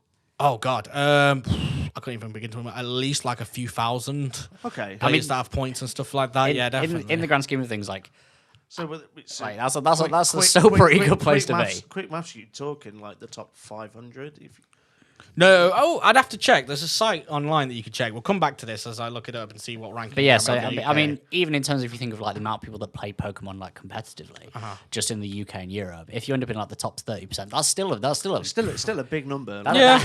I mean, there's probably people. I mean, that is like top 30% for how many points I've it's got. deep in the so- top 50%. Like Yeah, definitely. So I mean, there are worse percentages to be in. Exactly. yeah, exactly. Like- You could be in the bottom 50. yeah, that is true. You could be in the bottom 10, Yeah. or you could not even make it. Yeah. You could not even make a scoring. Yeah, but from like where I came in the tournament, I came 480th. Okay. So in the top 512. So I didn't get points for being there. So I didn't get any prize money or anything like that. But the prize, you still- yeah, you still You make still- it. you still get your bag of stuff. Yeah, it wasn't a day wasted or anything like that. So it was. It was I mean, And it's all experience. And again, you add a day out or a I had a couple of days out in Liverpool and everything, you know. Liverpool, Yeah, man. because that's the Yeah. thing is like you didn't go out there with the intentions like you don't. I wasn't planning to win. Yeah, Winning you- would have been nice, You, but you don't see yourself as a competitive player in that no, aspect. I of, like- wouldn't say so. No, I don't really see. I see myself as competitive in the game.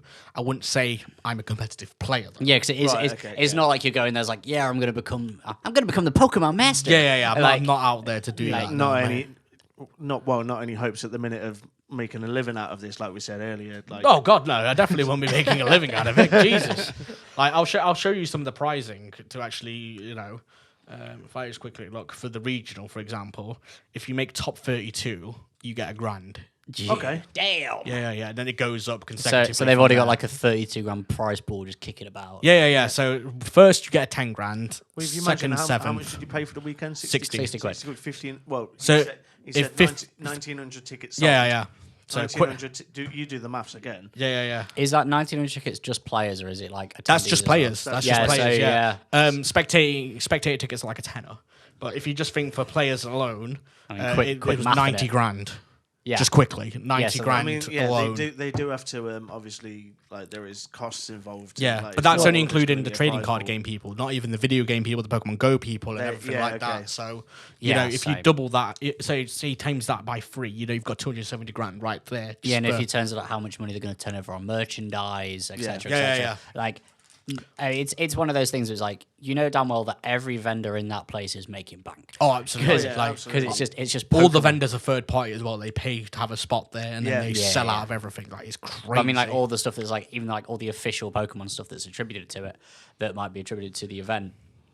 Like, Yeah, there's not. It's weird with Pokemon because they have distributors in the UK, so it's not like a case of like there's a Pokemon store. Yeah, There's yeah. Pokemon centers in Japan and stuff like that, but there's none typically in the UK. So there's two big companies that do distribution across the UK, and then they have 30-party vendors to send there. So like to name some places, Magic Madhouse, Seven City Games, Card Kingdom, and stuff well, it's like essentially that. So- the stock that's being sold on site. The Pokemon company have already made their money. Yeah, from they it. would have made their money Yeah, because yeah. they've sold it to the third-party vendors. What I meant yeah. is like the people who put on the events, they already know exactly where the revenue streams are coming from. Oh, absolutely, yeah. So in terms of all these prize money, Yeah, because if you've you're got- thinking like you've got thousands of pounds going out the Yeah. door to people who have won, but they already done the math. That's Yeah, why they've made mad profit on this already. Even if you factor in all the cost of the equipment, the venue hire, and everything else, Yep. they've also got all the revenue streams coming in from the streams and Yeah. everything else. Yeah, and like, yeah, yeah, it's yeah. definitely a very. They wouldn't keep doing it if it wasn't. Oh profitable. yeah. like they make bank. If the Yeah. game was not the game, I mean, that's the thing is like, Yeah, yeah, yeah. like if it wasn't anywhere near as profitable, they wouldn't be renting. They wouldn't be hiring out a goddamn convention center Yeah, to yeah, put on a trading card game tournament. Well, yeah, that's like Yeah. if you put it in that kind of perspective,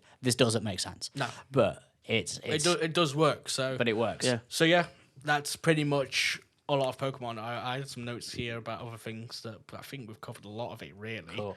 that was cool, man. Like, It's an interesting insight to share with you guys, you know, Yeah. because they do share a lot of similarities. Like you guys have brought up with poker, Yeah. esports, and everything else. You know, it is just sort of like a separate branch of whatever else it's is just going on from there. essentially it's taking your hobby one step further. Yeah, exactly. Yeah, it's 100%. like a lot of I things. can imagine there's a lot of people that are just happy to just play down their The locals, yeah, there definitely are. local game shop every week or whatever. You But I want. think it's one of those things is because, like I said, it's like you've taken it as more of a. You're not looking at it as a point of like this is what I want to do in my life. You're doing like you know what I could do a regional. Yeah, this Yeah. would be And you class. just did it for a laugh, and you know what? There are probably worse things you could be doing with your time, and it was an experience. I mean, personally, I don't think I could play a trading card game for 8-9 goddamn hours, but Yeah, it's a yeah, lot. yeah. So like, how was your missus in all of this? But Rebecca wasn't very well, unfortunately. So Oh, she really? spent all of day one in a hotel room. Oh not no! very sick. Oh no! Yeah, That's- she came down for day 2 though, just Yeah. to like see around and stuff like that. Like she's been with me to last year's internationals that I played at Yeah. as well. So she's slightly like seen the event, see the conventions, gonna go and to more? stuff like that. She might come to more. Yeah, definitely. I mean, she'll definitely come to one in London. She loves London, Oh, yeah, so yeah, she'll yeah. just go for the day out there. Nice. But she's been out with like all the our friend who cast the event and stuff like that. Like they've met. She gets the behind the scenes like of everything that's going on and that's stuff cool. like Yeah, that. yeah. Yeah, so she appreciates couple it. as, like, benefits to being with the players. yeah, exactly. You know, she gets to see people who take it quite seriously. You know, and like she gets to open packs and stuff like that. Yeah, nice. Speaking of packs, well, So shall we just do a quick? I need to piss because that dragon seems course. gone straight through me. every single episode. Look, I'm a small man. Yeah, we know. Leave me alone, Mum.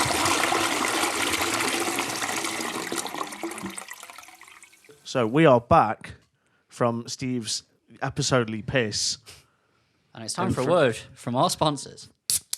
Mountain Dew. Do you need the dew in your life? Only if we're sponsored by the American Mountain Dew that Oh, definitely yeah, gives you yeah, cancer. Not the stuff that or, they. or Blue Powerade. Oh, Yeah. Or Gatorade. Gatorade. Gatorade Yeah, is the Gatorade. superior drink. Yeah. Because flavors should always be colors. Yep. I taste like purple.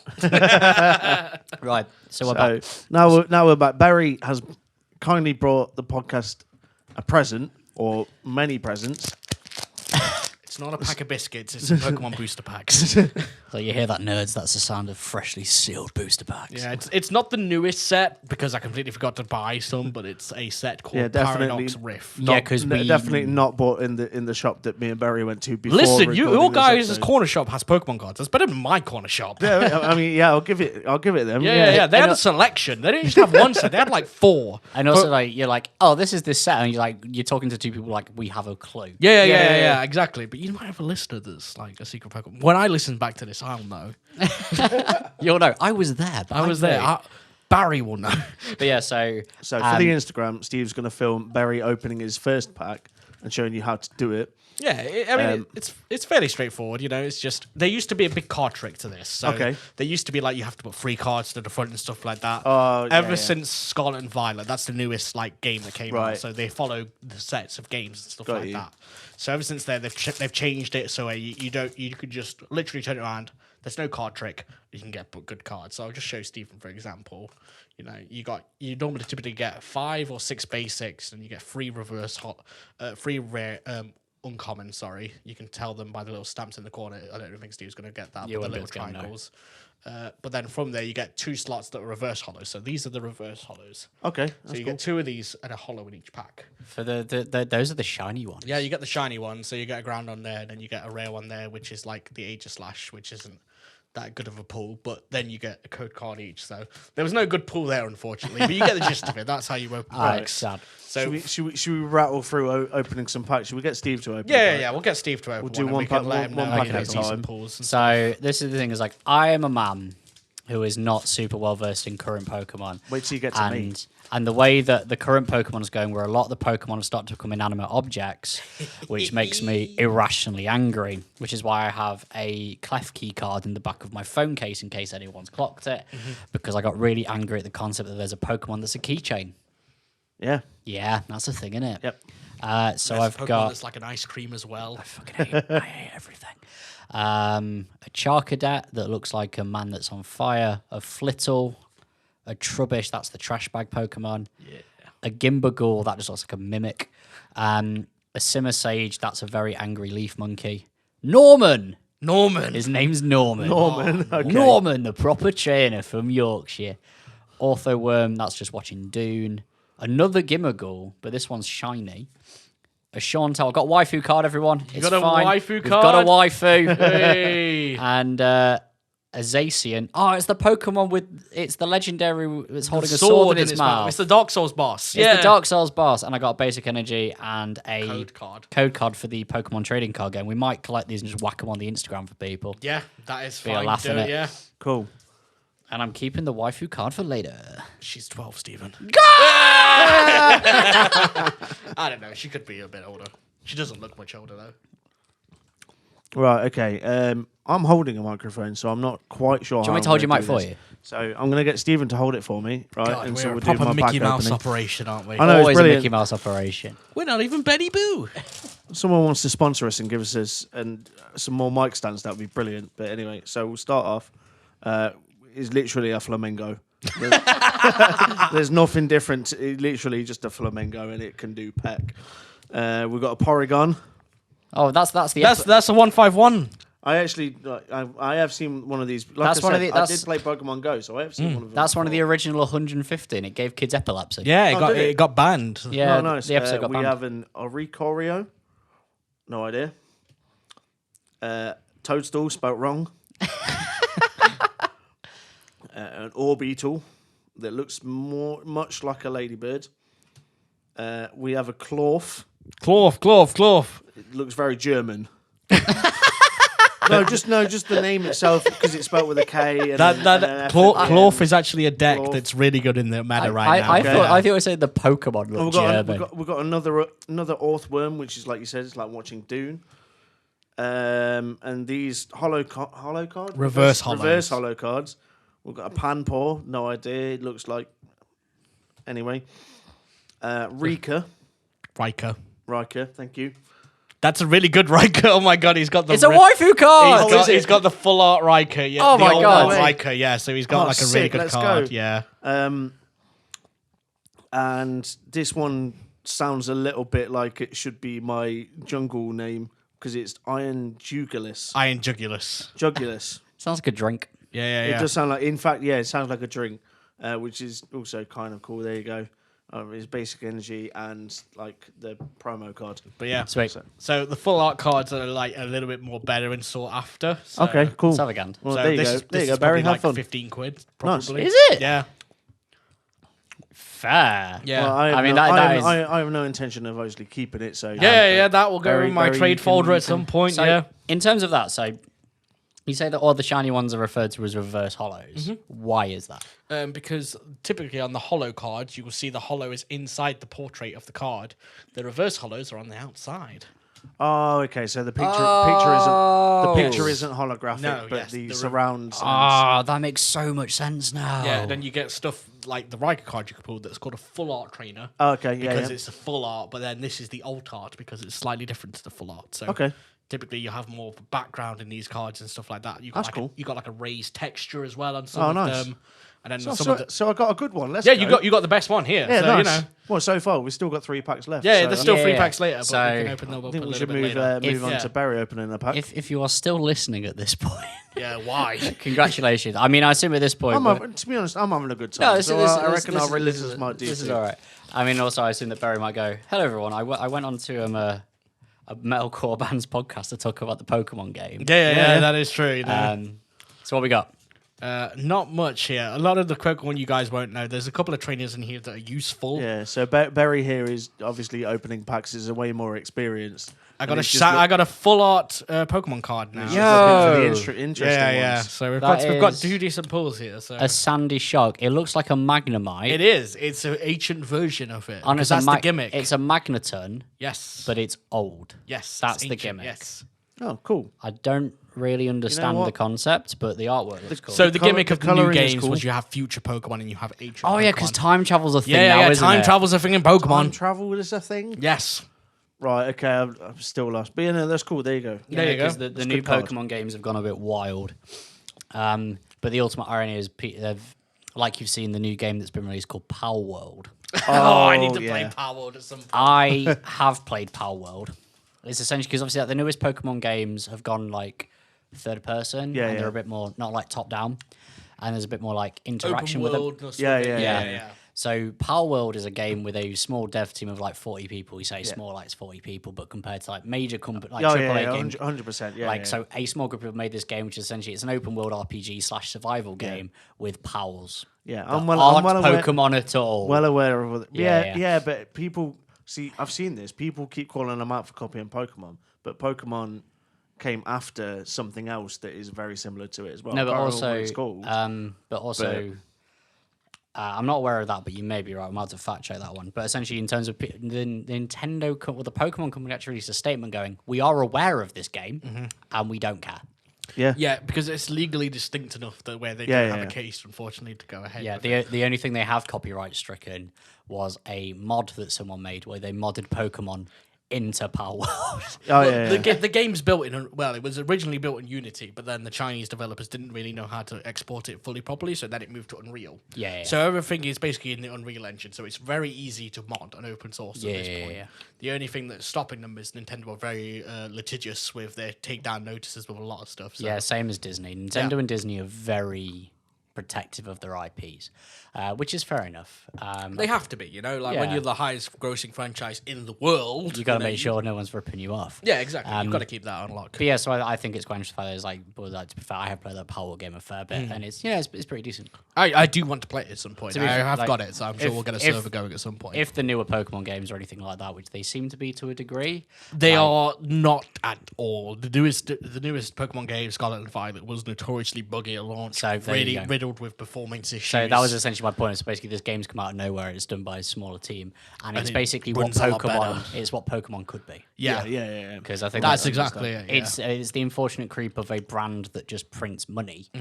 Is that people will buy the They- games anyway. Yeah. They get complacent. That's Yeah, definitely it. that There's is- no that is- kind of like competitor to move them forward to give them, that competitive. And competition is always good in an industry. it's because healthy, it means, yeah, it means exactly. that people keep advancing technologies or advancing products, whatever. So competition is always good. Healthy 'Cause- competition is always To be fair, like I did watch a streamer play a good chunk of Pokemon Arceus, and that looked like a decent game. Oh, Pokemon Arceus, yes. Arceus, yeah. Yeah, that was quite good. That had a lot of interesting elements. It was made, interestingly enough, it was made by a studio that isn't Game Freak. Ah, there it is. Yeah, that's exactly it. So Game Freak are very bad at innovating and running. Because, you think about these Pokemon games, they come out every couple of years. There's a cycle similar to how like you get They add like FIFA, one or two and, new yeah, features, and they come That up is with, literally it, yeah. because like when we started at the beginning of this Okay, podcast, yeah, so it it was is just FIFA or what is Yeah, it's just their, like, EA, yeah. EA games, football club or whatever. Yeah. Mario Kart 8 that they've released 3 times. Yeah. It's because the problem is one company makes a Pokemon game. So I think hopefully with like games with a game like Power World, which has hit like over 2 million concurrent players, it's It's the highest grossing game on Steam, like highest player base. It even beat Counter Strike Source and Counter Strike 2 and stuff like that. It's crazy. So even with the Pokemon comparisons, what it means is Game Freak should look at it and go, shit. our next Pokemon game absolutely. has to be better than this. The problem is they're not going to do that. Because they're very complacent. But I also understand is that with Power World, your pals can do a lot more than what typically traditional Pokemon. Yeah, could yeah, do. absolutely. Slavery is a mechanic. Have you ever played Ark Evolved? I've seen it as well. It's very similar to like that, where your pals will like do resource construction, building, and stuff like that. But yeah, this is the thing. So you can only go so far with a concept like Pokemon. Yeah. Because you have to keep to because if you change Pokemon in inverted commas, then any actual Pokemon fans will destroy them because they'll go, well, it's not Pokemon anymore. no, exactly. So you can only go so far as allowing what Pokemon lore allows. Well, to be fair, with Pokemon lore is quite deep. This is what I mean. Because it was referenced in the first 3 Pokemon games, that's Red, Blue, and Yellow, that a war happened. Yeah. Yeah, so, like, the Great Pokemon War.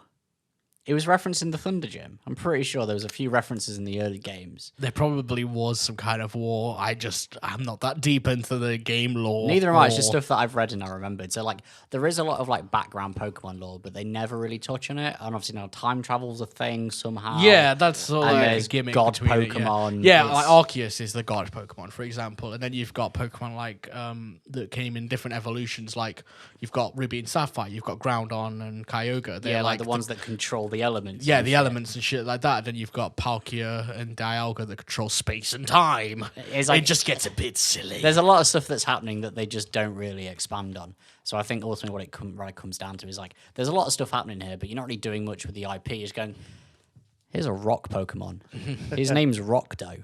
Have fun. yeah. And that's essentially or it. Klefki, where's a pair of keys. Fucking Parakeets! And then there's Rotom, that's basically just any electronic. And that goddamn lizard with the sniper rifle. Oh, Inteleon, yeah. fuck And then itself. there's Vanillix, which is just an ice cream. Yeah. But yeah, should we Yeah, move well, on with these final 3 so- if we're going to do these final 3 yeah, pack you openings? guys can have a pack then- each, and then we can yeah. call it a day on the Pokemon stuff. Yeah, because then I can I do have one final thing I want Do you want me to to hold the mic for you again? Yeah, all right. Let's do mine then, and let's see what we've got here. It's, 2 decent pulls out of like 3 packs, 4 packs. I'll happily take those. That's pretty good. is that kind of like the ratio? No. Like, You basically, There is no ratio. there is no sort of Oh, ratio. okay. It's all randomly It is seeded and literally stuff. all Yeah, random. Right, okay. But those are quite decent cards. Like So we there's start off. We have the vanilla. Oh, the vanilla Pokemon! The ice cream. Go Li- away. Literally, we just talked about. Okay, so the one that Steve hates, Charcadet, which looks already like have someone that's on fire. Yeah, because I had one. Oh, it's a different artwork though. That's nice. Swablu, but it's a bird with clouds for wings. Yeah. Pansear, It's a which little is monkey. like some form of like fire monkey. It's a type of cheese, isn't it? Oh, Absol. I do know Absol. Oh, let's go. It's meant to be pretty good, to be honest. emo It's Pokemon. meant to be- yeah, it's Yeah, meant to yeah, be pretty good, I'm guessing. Simisear, which I'm guessing is the Monkey's evolution. monkey's evolution. Yeah. I knew that much about Pokemon. Crobat, which is clearly just a bat. It's Zubat's evolution. That's Zubat. that's a generation 1. Right, so we have the reverse hollow Plusle. Plusle. Yep. Um, It's like the Pikachu ripoff. yeah, cool. Imagine ripping off your own main character. Zubat. Zubat, let's go. Hey! The reverse hollow of the Zubat. And a Mewtwo. Oh, Yo, Mewtwo. a Let's go. Mewtwo! Oh shit, he's got a Mewtwo. Let's go. Go, there you go, Barry. Yeah, he's got a Mewtwo there's your EX, Mewtwo, which and is obviously your basic energy and your promo card. yeah. I completely forgot this was in this set. Is the so- Mewtwo EX any good? It's like a EX card, so it's like got a higher health and stuff like that. Yeah. So like a lot of the decks will have EX cards in there because they're typically the stronger Pokemon. Yeah. This one's okay. It's not really like got a meta deck around it, but yeah, it's a good card to have either way. You know, it's a full art. So So like, what is like the current like highest bullshit meta? so the big meta decks at the moment are Charizard EX decks that I play currently. Oh, I've got that in the. That was one of the default ones from Yeah, the that you play trading card online. game app. Yeah, exactly. Then you've got stuff like Giratina EX. You've got stuff like Lost Box Sablezard is another one, which is basically a deck between like a Sableye and Radiant Charizard. You've got stuff like Urshifu and Teleon, like that Pokemon with the sniper rifle that we were talking about as well. God of War EX is another like meta deck. There's so many different meta decks that I could sit here and talk about all of them Right, individually. okay. But I thought it'd be like one or two. Like no. absolute There's lots of broken different decks. decks. Like I said Right. earlier, there's Cloth, for example. He's just like a little crab deck, but he does really well because he does really strong damage against Charizard and stuff like that. So Fair there's a enough. whole- Fair enough. And I realized at that point, as you were listing off things, that's probably exactly how my parents felt when I spoke to them about Pokemon. Yeah. That's exactly. That's exactly. Because I'm like, I have no idea what this man You're is. like, Yeah, yes, absolutely. son. Yeah, absolutely. I know what a Pikachu is. Oh, look, it's one of those Nintendos you like. Yeah. Right. Final. Is it final deck? Yeah, it's the final pack. Final- yeah, final- out of final that. So pack. we got 3 out of 5. So if you can get a hit here, we're at Right, money. I've got Elite Kids that I recognise. Vanillish, which is the Hey! evolution of stupid Is ice that cream wait, Pokemon. is that a different version to? The evolution. different I The assume, evolution, Oh, it's the Yeah. evolution. bigger Right, one. got you. Yeah. I got an Onyx. Okay. Mandela effect. How do you spell Onyx? It's ONYX. It's an I. It is an I, but a lot of people thought it was Y. A lot of people do think it's a Y. I'm it's convinced because it was. there's a gemstone Onyx as well, which is spelled with a Y. Ah. My RuneScape knowledge coming in clutch. there. Nice. Yeah. A Tinkertink. That sounds like a racial slur, but we'll move past that one. A Steenie. I don't know what that is. That's No. Carry on. a Gliscor. That's just a big bat. Yep. Another Absol. Oh, To be nice. fair, the artwork on that is pretty. Yeah. pretty So some cheeky. really good artwork. A reverse hollow Bonsui looks like a turnip. It's an apple. That's a turnip. Is it? It could be wrong. That can't be an apple. A reverse hollow Honedge, which is a goddamn sword. Yeah. You get sword Pokemon, yeah. Rev- And that is a foil Groudon. Foil Groudon, Yeah. which is from Pokemon Ruby. Yeah. Okay. That's the one that controls the mountains. And fire. Basic energy, and then a. Yeah, so 3 out And of then a 3 is promo not code. bad. I'll happily take that. They're decent pulls. Nice. So yeah. So yeah. If you want any of these promo cards, check out the podcast Instagram. Just the podcast Video Lines Instagram. No, it's just the Check Wolf out That Sleep Steve's Instagram. Just Yeah. be the band's Instagram. Yeah, We'll yeah. probably take a picture of a few of the ones that aren't shit. Yeah, you can take, if you, And if then, you yeah, comment we'll on do- one we'll of do- these yeah, and we'll we do- know yeah. you can have them. After this, we'll do a lineup and we'll. Yeah. Yeah. You You can't have that one though. No, I'm joking. So, but yeah, that was pretty fun. I mean, there is something like, I'm not really that interested in like trading card games and stuff, but there is like something quite fun about like holding like a physical item. Oh, absolutely. And Yeah, having, there is something quite nostalgic about just having cardboard. And, it does take you also back to, like, the school playground where you, like, used to trade cards and stuff like that. There is I don't think trading cards were ever allowed in my primary school on the playground.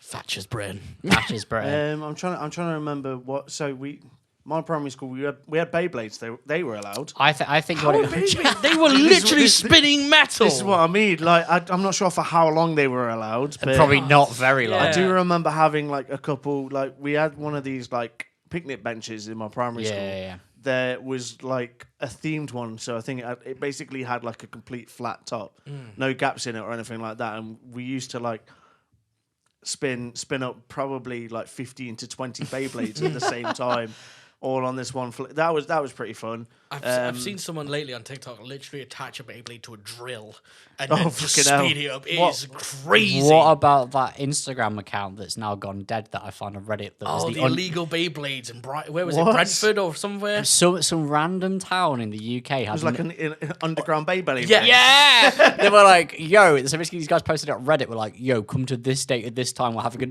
No an way. illegal Beyblade tournament." And was people nuts. showed up. Yeah. Street Beyblade. To be fair, thinking about it, I think that I must have been in like the last year of primary school when Pokemon happened. We were. And I think that I wanted to take my Pokemon cards to school. Right, But okay. my parents straight and went, no, this will cause problems. She was like, oh, but all my friends are There- doing it. yeah, And then there was- obviously he was like, no, it's a good thing you didn't take the things to school because children are shit. Yeah. Well, there was a few things that. So like Beyblades obviously being quite dangerous. I'm not sure how long they were allowed in my school. There was a few things where you would like play for keeps. You remember playing for keeps? Me Wait. personally, no. No. but So yeah. do you ever remember Crazy Bones? Oh, Those yeah. little plastic things that you flick at each other. They were like pogs, but shitter. Yeah, our school, like we used to play for keeps. So you'd play the whole thing, knock them all down, and then but then parents started kicking off. Well, yeah, because because kids would bring like expensive packs into school and then lose them all to. It was like gambling essentially. start them young. Yeah. These days they're just gambling with FIFA points and like Yeah, this is it. just loot boxes. Back on in my day. back in my yeah. It was bits of molded plastic that you would flick at each other. Back in my day, if you used to beat the other kid to death and steal his shit. Yeah. And now you're losing all your money on Fortnite. Right, yeah. Yeah. Or Roblox. Roblox. Oh god. It's like all those things. It's like all those things you see on the internet of just like, my son took my credit card and spent £2,000 on things. It's just like, It's all the dads who look dead guilty as well. Like the wives find like their porn bill or something. They're like, oh, it definitely wasn't me. It was definitely young Jimmy. I'm just there like, fuck. I actually off. read something. Apparently, like a lot of porn companies hate hate credit cards and stuff, not because they're anti the concept of having to regulate all this stuff. It's more the fact the sheer amount of chargebacks that they get. Because obviously, they have to imagine you're a side bloke with who the drops consumer, like a couple £100 on some lassie's OnlyFans, then your missus catches you, And you're just like, oh, it wasn't. I must have been hacked. It's Yeah, just yeah, like yeah. it's like my brother in Christ. Sort out your marriage and go to therapy. But yeah, no. So that was pretty insightful. Yeah, no, Yeah. it's been a So pleasure. thanks for coming on, Barry. You might end up coming I've back. got one for- final thing I want to go through with Barry. No, that's fine. I was going to say you might end up coming back. We can now do more nerd podcast. Well, yeah, we're going to do more no When podcast. Connor hosts one, we can talk about Star Trek all day or something. It'd be great. And, I'll leave you guys to that one. and obviously as part of the extended cinematic universe, like you do end up in a lot of our content and stuff in the background. Yeah, anyway. exactly. Like the the Wii Sports Wii Sports tournament. tournament. Yeah, the Wii Sports Yeah, tournament. that was Or great. not Yeah. the Wii Sport, the Switch tournament. Yeah, Switch but it's Sport, the Wii Switch Sports Sport. tournament. Yeah. Everyone knows what it is. Yeah, exactly. So I'm sure I can come on and we can talk about the Shikari gig that's coming up. yeah, the Shikari gig that's next week. I mean, we've got, And the video that you're a part of. and the video. Oh, the is part music of- video. God, Yeah. I've not Are we even allowed to seen announce that. the existence of the video? Have we The announced music video existence? exists. Yeah. And until we're given the okay by Bossman, we can't talk about much else. Yeah, I've seen Yeah. small snippets, but that was a fun day in Derby, just screaming and being told by Loki, "You're a gobby little shit, aren't you?" I was like, "Yes, yes." I And am." also, we've also got the rundown because I'm also in Leeds next week, seeing Currents Oh yeah, in Key- so we'll have that on in the Key podcast. Club. Sold But- out in Key Club. There will be no I'll survivors. still make it into Key Club one day rather than queuing outside. I think we need to plan more effectively. I think we definitely need to plan a night out in Leeds again at some point. but we Leeds is a cool city. Leeds is but we need to plan it effectively and just actually plan to go. Yeah. That's basically the one thing that we need to just go, right, we're going to absolutely. do it at this time and be around the corner and then go. Yeah. And that's what we need to do. So before we go, Barry, I've got one last section I'm going to go through with you. Sure, mate. Hit me with it. We did this with Connor Okay. on this season when he came back. So if you listen to that, you know might know what's coming up. We're going to do Make a Band. Oh, yes, I have seen this. You bit. have Yeah, seen yeah. this one, and I purposely didn't tell you about it because I want you to think on your feet a little bit. Sure. So it's a little bit like I'm trying to think. Forming a supergroup. From what I It is. understood a It's little bit. it's a little bit like forming a super group, but it's not picking like who's going to play bass, who's going to play drums, or like who's going to do what. It's taking elements of other bands and putting them together. Okay.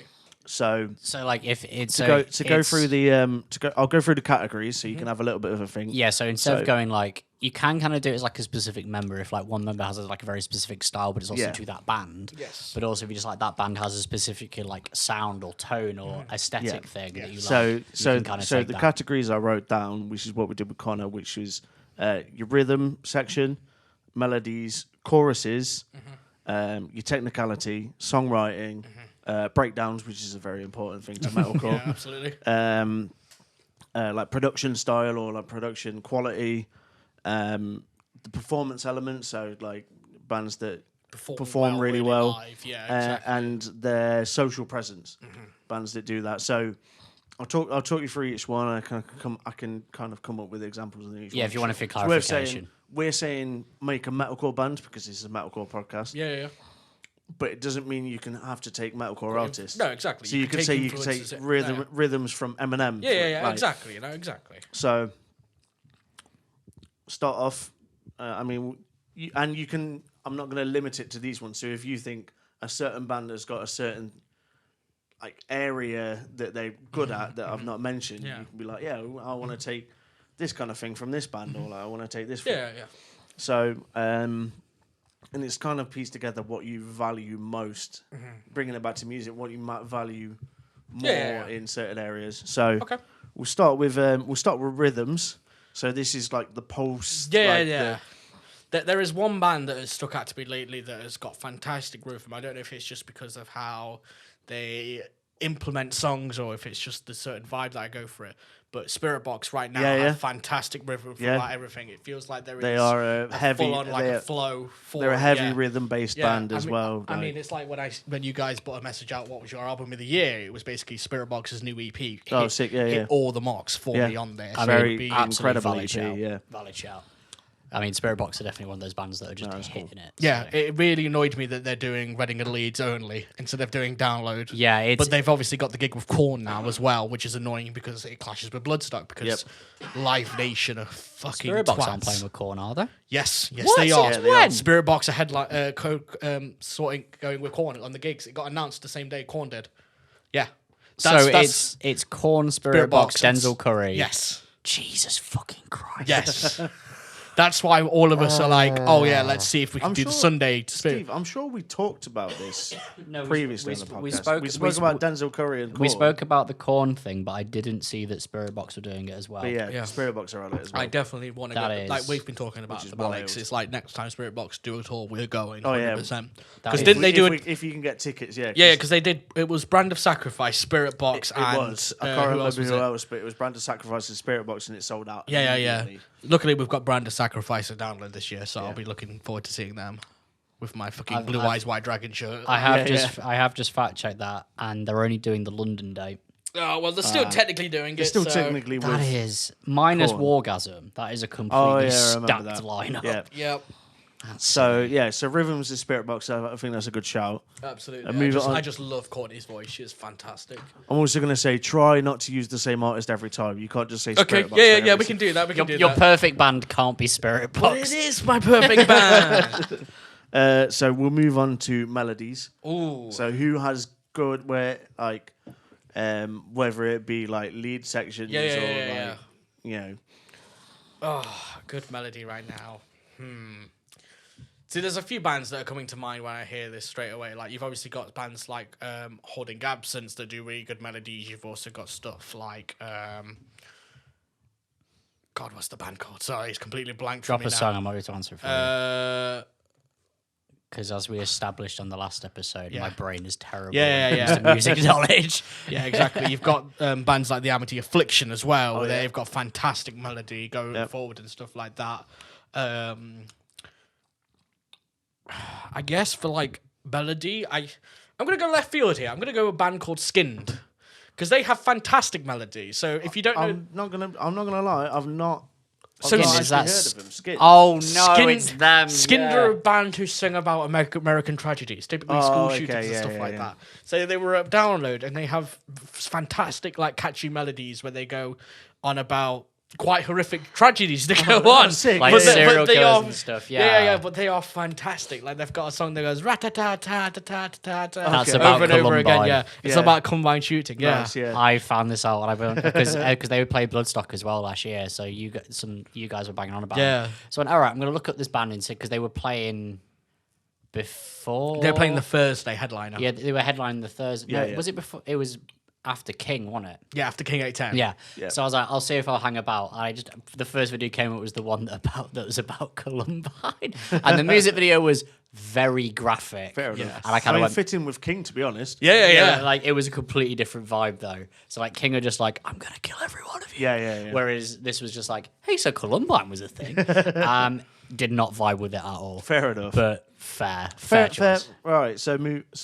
So you got the rhythm from Spirit Box and the melodies from Skinned. Yes. You talk about American tragedies. And just to clarify, it's not skinned as in like skinning something. It's SKYND. Yeah. Okay. Yeah. And they're Australian. I have seen. They that are name. Australian. Yes. Yeah. There we go. Okay. So choruses, which is ties in with melodies. Yeah. Chorus, so you like your soft vocals. This is where you can either go.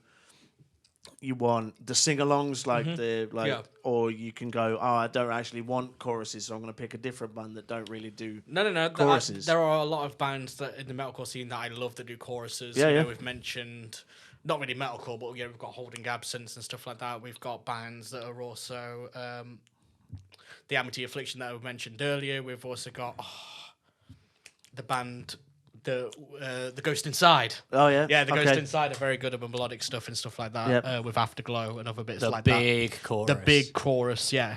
So for someone like that, yeah, I probably would go with the Ghost Inside. Yeah, that's there a solid shout for there are choruses. very good chorus songs in there. You know, they do get very emotional, and you know, I remember having a big cry with Steve and Eric at Download. You know, Nice. when they Yeah, played yeah, Afterglow. That was but that was worse because it was the Ghost Inside's first UK show since the back, accident. yeah. And it was and just then when we saw them in Rock City, for example, you know, that was a great show there too. Yeah, was that before the Brixton show? Or was yeah, that it was after the it was Brixton a show? week before the Brixton Right, show. okay, because I went to the Brixton show and then Yeah, because we went to the Brixton show. So I saw the Ghost. and the rest of us had a big cry at the Brixton show. So I saw the Ghost Inside twice in 7 days. Yeah. It was a time.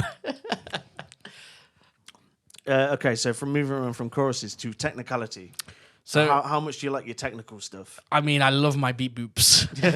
that's more when it comes to synth and stuff like that. So Yeah, okay. But that can tie into technicality. Yeah, exactly. But is that what I'm saying is it depends if there's a separate section for like synth and stuff like that. Is there not? Well, or is there like this is where you can be creative with it. Where you can say, I want like specific synths from this kind of band versus technicality. It's more like your peripheries and like your riffing. Okay. So it's whether it's like I said this before, kind of whether it's Kubla Khan, which is as simple gets, or it's like Meshuggah. Yeah. or like monuments or like periphery or How many time signatures are you using? Yeah. Well, for someone like that, then I'm gonna go a bit left field and go with Silent Planet. Okay. All right. So nice. the new album So- was full of technicalities and everything like that. So it's very so, synth heavy and that's fair. a lot of their early stuff is quite. Silent Planet, have like a decent amount of technicality, but they're not like Ocean's 8 Alaska. No, or exactly they're not that. Monuments. They did that entire EP where it was completely instrumentals as well Yeah. that they've got, which is just start to finish absolutely beautiful. So yeah, I would definitely say Silent Planet. Okay, so catching up then, so we've got rhythm sections of the Spirit Box, very good shout. Got melodies of Skinned, which is a bit of a left field, you got the choruses of Ghost Inside. And now we have the technicality of Silent Planet. Silent Planet. Okay, so we'll move on to songwriting, and this can either be like how well the band's songs are structured, or we could look at like EPs and albums, like how well that they structure that kind of thing, Or just like the way that they just write songs in general. So Exactly. Because like, there's some bands that basically don't really write songs properly, if that makes sense. Because like, if you factor in bands like, once again, this is like absolutely no hate, bands like Immure that are just verse, chorus, or like, verse, or chorus. like say the name again, Kubla Khan. Kubla Khan. Yeah, Like, it's just if you listen to Kubla Khan Amp Pile, it's just 1 minute of just the same riff. or like it's just verse, chorus, bass and vocal section. Yeah. It's very methodic, but also there's nothing wrong with it. No. But it depends what kind of style you want. Yeah. No, exactly that. This one's a bit more of a tricky one for me because obviously I don't come from like a musical background or anything that's like fair that. enough. So it That's is fair like enough. This is where you probably want to look at like albums, because you can a non-musical person can much more still appreciate like an album like start to finish. like an album start to finish rather than song by song. If anything, you could probably enjoy it more than we do. Yeah, probably could. Yeah. Because we now live in this world of, because of being magicians, Yeah. is you kind of see things in like a different take on it. So like you can just go, you know what, I really like that one song by that band because of how it flowed. Yeah. Whereas we're just kind of like, so like there's a middle 8-bit was dead cool. Yeah. you're We over pick it critiquing it a apart little and then bit. we'd be like, I want to put that section there, or would have put it in a different song somewhere. Yeah. Personally, I think the song needed less phase. Yeah.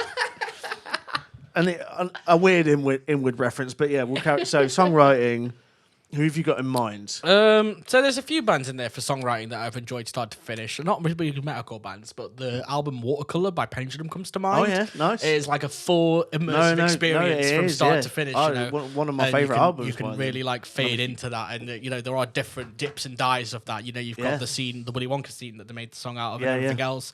Then you've got stuff like Slam that eventually pops into it and stuff like that. So That's a very good. That's a very good shout. Yeah, I and think the first one that you've brought in from outside the metal scene. Yeah, exactly I know that, yeah. Pendulum have like these crossovers. yeah, they have a There's lot of metal heads crossovers that- with like In Flames and everyone else, and Yeah. like what and Bullet on their Bullet new, on their new on song and new stuff EP, like I that. Yeah. mean, if anything, in terms of respect to Pendulum, even though they have like dipped into the metal scene, having like certain guesties, and also they have covered like Master of Puppets and stuff. I think it's more of a testament as to Pendulum as a live band. Oh yeah, absolutely. That they could just rock up at downloads and everyone went, yeah, right. Yeah. And that's essentially, I think, Yeah, The same could be said by one other artist, and that is Mode Step. Yeah, Mode Step also did something very similar. Download just rocked up and was like, "Yeah, we're just gonna play." well, the Prodigy as well. Yeah, Yeah, the the Prodigy is Prodigy, another big one as well. that's- Yeah, that's Like, another big absolutely. one. because it's like they did go, okay, we are essentially like all those Yeah. bands are a electronic band Yeah. group, but then they went, all right, we now have actual live instruments on stage. Yeah, I think it's a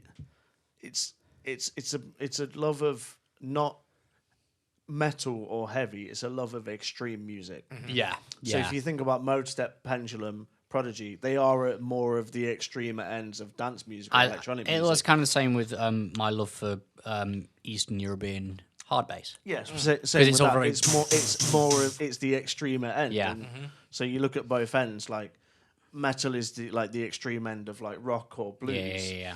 and these genres are the more extreme end of like dance and electronic music. Yeah. So it does make sense. But yeah. Yeah. Anyway. No, in that case, then just from that discussion I learned, I feel like Pendulum's a really Yeah, good one to Pen- go. Yeah, for. Pendulum's the also- songwriting or the album writing of Pendulum. So this is a To be fair, on the back of that, just like when you mentioned Mode Step, I remember us at Download one year, like ages ago. 2015. They Yeah, were it was 2015, because it was like one of those years where it was like horrifically hot. But Download actually bothered to put sun shelters up, like massive tents. yeah. Used to copping, and so essentially, me and my mates I was with, we just sat underneath one of these shelters, and we just like a, Yeah. and we're like, what the You're fuck just a is snake. that? No, we just kind of looked at while they were sound checking it, and it's like, it's fucking Mode Step. Yep. Just heard absolute ridiculous dubstep. Yep. Then we went, is that the drummer from Rise to Remain? Yeah, it is. Because Pat Lundy's in Mode Step now. Yeah, he is. Which is- He's one of the two remaining members of Mode Step as well. He's one of the core members. Fucking fair play to Yeah. him. Anyway, yeah. yeah. So songwriting a Pendulum. Yeah. Your next, which is a bit more metalcore focused, is the breakdowns, because we have to have this. I mean, to be fair, you could go absolutely left of field. If you somehow manage to pull something that's not metal and go, this is the breakdown. Dan Bradley did it once. Yeah, with the Asda Price commercial. Yeah. No, it was Live Aid. It was Live Aid. Was it Yeah. Slade? No, it was Live Aid. Live Aid. Yeah. There was a breakdown in it. Not technically. strictly metalcore, but first thing that comes to mind is a Flash of Colour and era Enter Shikari. And Ishikari? Yeah, Yeah, when you've got yeah. stuff like Gandhi Made Gandhi, Yeah, arguing yeah. with thermometers. You know what? Actually, yeah, It no, I'll goes give you that. I'll really give you that. fucking hard. Snake Pit's on that album as well, isn't Snake it? Pit is, is on that album, yes. And so that era of Shikari was like pure like euphoria for me. It was just Fair like, enough, man, yeah. And I hope, and a lot of it is coming back for this tour. So if I ever come back on this podcast and talk about how I've yeeted Stephen into the I'll let sun, you have that. I'll let you have Flash of the Yes, Colour era yes. and Shikari yeah, as breakdowns. specifically breakdowns as like arguing with thermometers, where, Yeah, where yeah, I was just yeah. screaming into the mic, guttering like, yeah, and everything else. And then Nice. there's also Slipshod, which is just the EP Yeah. afterwards. yeah, But mentioned definitely before that. as well, yeah. I mean, to be fair, on valid Shikari breakdowns, it's a single that doesn't really get much playtime at all, but Destabilized. Destabilize, Destabilize yeah. is a Because good dugga-dun. It's like it's just a standard breakdown, but there's just loads of electronic noises. Yeah, absolutely. Which is like All when the synth for Shikari is fantastic. Well, it's So like when that's why that's why I mentioned earlier. Is there like a separate section for synth because Shikari or Electric Callboy would be filling that spot 100%. well, it's like when so you can put it under the next section. Okay. well, it's like when Shikari played the arena for the first time. Quadraphonic And the sound. quadraphonic sound system. Hearing those wubs go 360 panning was something that I don't know wish- if it was a concussion that hit me at the time, but it was just It's something that it's a shame that they've not done again, but it probably cost an absolute metric ton of money. Yeah. Yeah, But it was absolutely. definitely worth it for the experience of having like a full surround sound gig. Yeah. So, yeah, you could tie that into the next section, which is production. production. Oh, see, it's very difficult because I got a lot of recency So- bias after seeing Bring Me. Bring Me's Yeah. production was stupid. Well, this is more. Well, are you This is talking more in terms of I'm talking more like Album. musical production. album production, not stage But production? it can tie into your synths electronics. Yeah. Because a lot of that, so a lot of bands that use that is obviously done by like a producer on the back end. They don't have. We're probably like an exception to that, where we like We actively we research producers because we're nerds. Well, that and like we'll do our own stuff. Yeah. Yeah. But anyway, A lot of that would tie in what I've just spoken about in Shikari then, because the first 3 albums were entirely self-produced by them. were, yeah. Until they went to Ambush Records and stuff like that. So although weren't some of the more recent ones produced by Raoul? yeah, Raul's gone back to producing, He's gone but back. then he's also like published and didn't like he win still. an award for Everything Is True? But Nothing is possible. I believe he did. Yes. Yeah. Alright, that's valid. Yeah. So his like you can listen to the first 3 albums from Take to the Sky all the way to Flash for Color, start to finish. They all merge into one. That is all 3 albums, which is just the production quality. if you're gonna pick an fantastic. an era of a Shikari for me, though, That is those first 3 albums, yeah, because obviously you've got Common Dreads, Take to the Skies, and Flash of Color. Flash for the Color. That is where it gets like. My relationship with Shikari's always been a bit weird because I got super into Take to the Skies, and then for some reason dropped off Common Dreads. Common Dreads is like where Solidarity came in. You've got songs like Antwerp and. I think it was more because the way that my musical journey went at that point. Didn't really get on with Flash for the Color, and then Destabilize, and then the album like the Last Garrison and stuff. Oh, the Mind Sweep. Yeah, the Mind Sweep. Oh, big up the Mind Sweep. Hospitalized Records. Yeah, and then I came back. Yeah, and then I went back to it and I went, why did I hate this again? Like, I think it was discussed this before, Stephen. You were a metal. I was a bit elitist prey. Yeah. And then I got. He went keyboards. Keyboards. There's not Nightwish. Disgusting. Yeah. Because the best part about going to speaking about production again and like live production maybe a little bit. Yeah. The best part about going to a potential card gig is the quick fire round. Yes. Where it is like 4 songs, 2 minutes each. You just go and there is no stopping until it is done. I mean, absolutely. Like, props to Shikari when they play live is absolutely they're like, fucking carnage. What I would say then in the slight rules of the game, I wouldn't put Shikari on production. I'd put them on performance. yes, we'll go with that then. Yes. So in terms of like album production, so that's kind of like your overall like album sound, the way that the album flows, like because productions come from a producer. Yes. So it's essentially how the album Sound, basically. Sounds. Like, Yeah, okay. Like, do you like it like bands, black metal bands that sound like they're recorded in a bin at the bottom of a swamp, or are you more sort of like you like your really big drum sounds? And I like really my more like melodic chorus. Yeah. Coming through, so like bands like the Amity Affliction and stuff like that. You've got Wage War that have like some melodic bits in there as well. So- Yeah, so But- you're looking but for like either- the modern metalcore, so like the stuff either like there's the modern metalcore, or if you go back 10 years and you have like the slightly more raw, slightly more dynamic. If you think back to like the early While She Sleeps stuff, Oh yeah, definitely, yeah. versus like the new While She Sleeps stuff that is like compressed to fucking like it's a bit of like a nerdier thing. Yeah. yeah, I mean, if you drop like this is an album I really like the sound of, we could probably get the vibe for what you're looking for. Okay, so Death in the Setting Sun then, the new album by Amity, for example. I think is that the album's name or it's just a sample? just like a modern metalcore. Yeah, Okay, like modern yeah, metalcore. yeah, Yeah, yeah. definitely, absolutely. Yeah, no, that's pretty cool. So like if we're using bands like Amity and stuff like that, where it's got like the chorus is very semi-processed. And Yes. it's quite heavily like it's very clean. There's not much like raw in it. Yeah, It's very clean. Yeah, very exactly. clean. That's what I do like, you know. Yeah, so it's less Will Putney and more like what's his face from Wage War. I think it's Cody who does like those production stuff. Yeah, because it's like one of the guys from Wage War's writing a ton of modern metalcore stuff. Yeah. But yeah, no, that's pretty. So Fair like, enough. And so it brings us to our last one. Any bands pop out at you for like a social presence?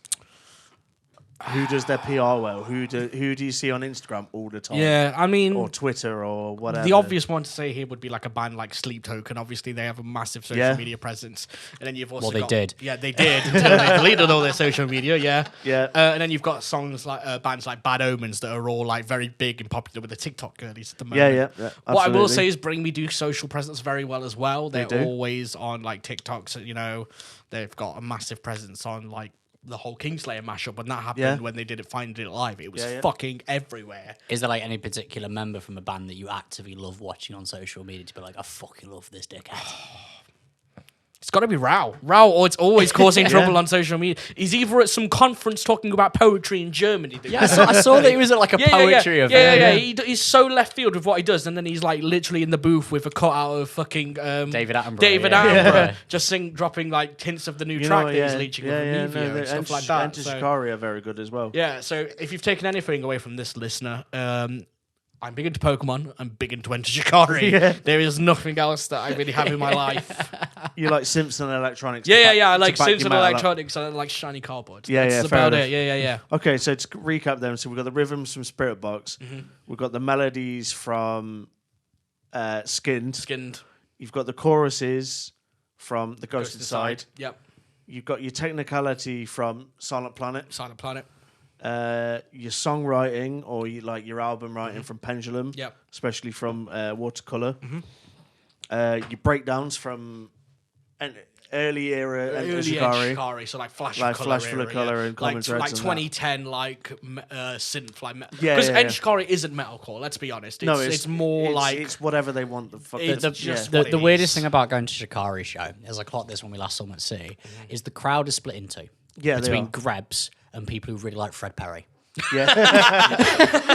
That's so fucking true. Because you can see half the crowd who are like proper dark fruits, like, oh, lads. And then like me and Barry just like squaring up at each other across the room. And people like not entirely sure what's about to happen. So your production, that's one I forgot about. What did we say for production? was basically stuff like last. Oh, so modern metal. With the modern metalcore so sound. like stuff like Amity Affliction, Not Let the Ocean Take Me in that area. With the performance and live production ability of Enter Shikari. Yeah, I genuinely believe it's very. It can't be matched. Like you've got bands that we're basically at the minute we're speaking about essentially like a heavy Enter Shikari. Yes, which brings it all back to Spirit Box. Yeah, it really does. To be fair, yeah, you're right. But it's if Courtney decided to start having rants about Thatcher. Yeah, basically, yeah. And she started drinking dog fruits and wearing a Fred Perry top. Yeah. And with those big, small wireframe glasses as well that Raoul wears. She just runs around and starts going, oi, oi! Some say the perfect woman doesn't exist. Yes. And then your social presence of specifically Raoul Reynolds. Yeah, from he's very good. It's essentially you just want a metalcore band to come out and just have an obscene amount of politically charged synths. It's basically what I want, and it's what I get. So, my other special shout outs to just bands that are absolutely fantastic. You've got bands like Brand of Sacrifice that have children's choir, for God's sake. Again, it's very silly. The synth element is there as well. Absolutely. The heavy Enter Shikari element. Yeah, it is definitely there. Very much excited to see Brand of Sacrifice at download. So yeah, man, sick.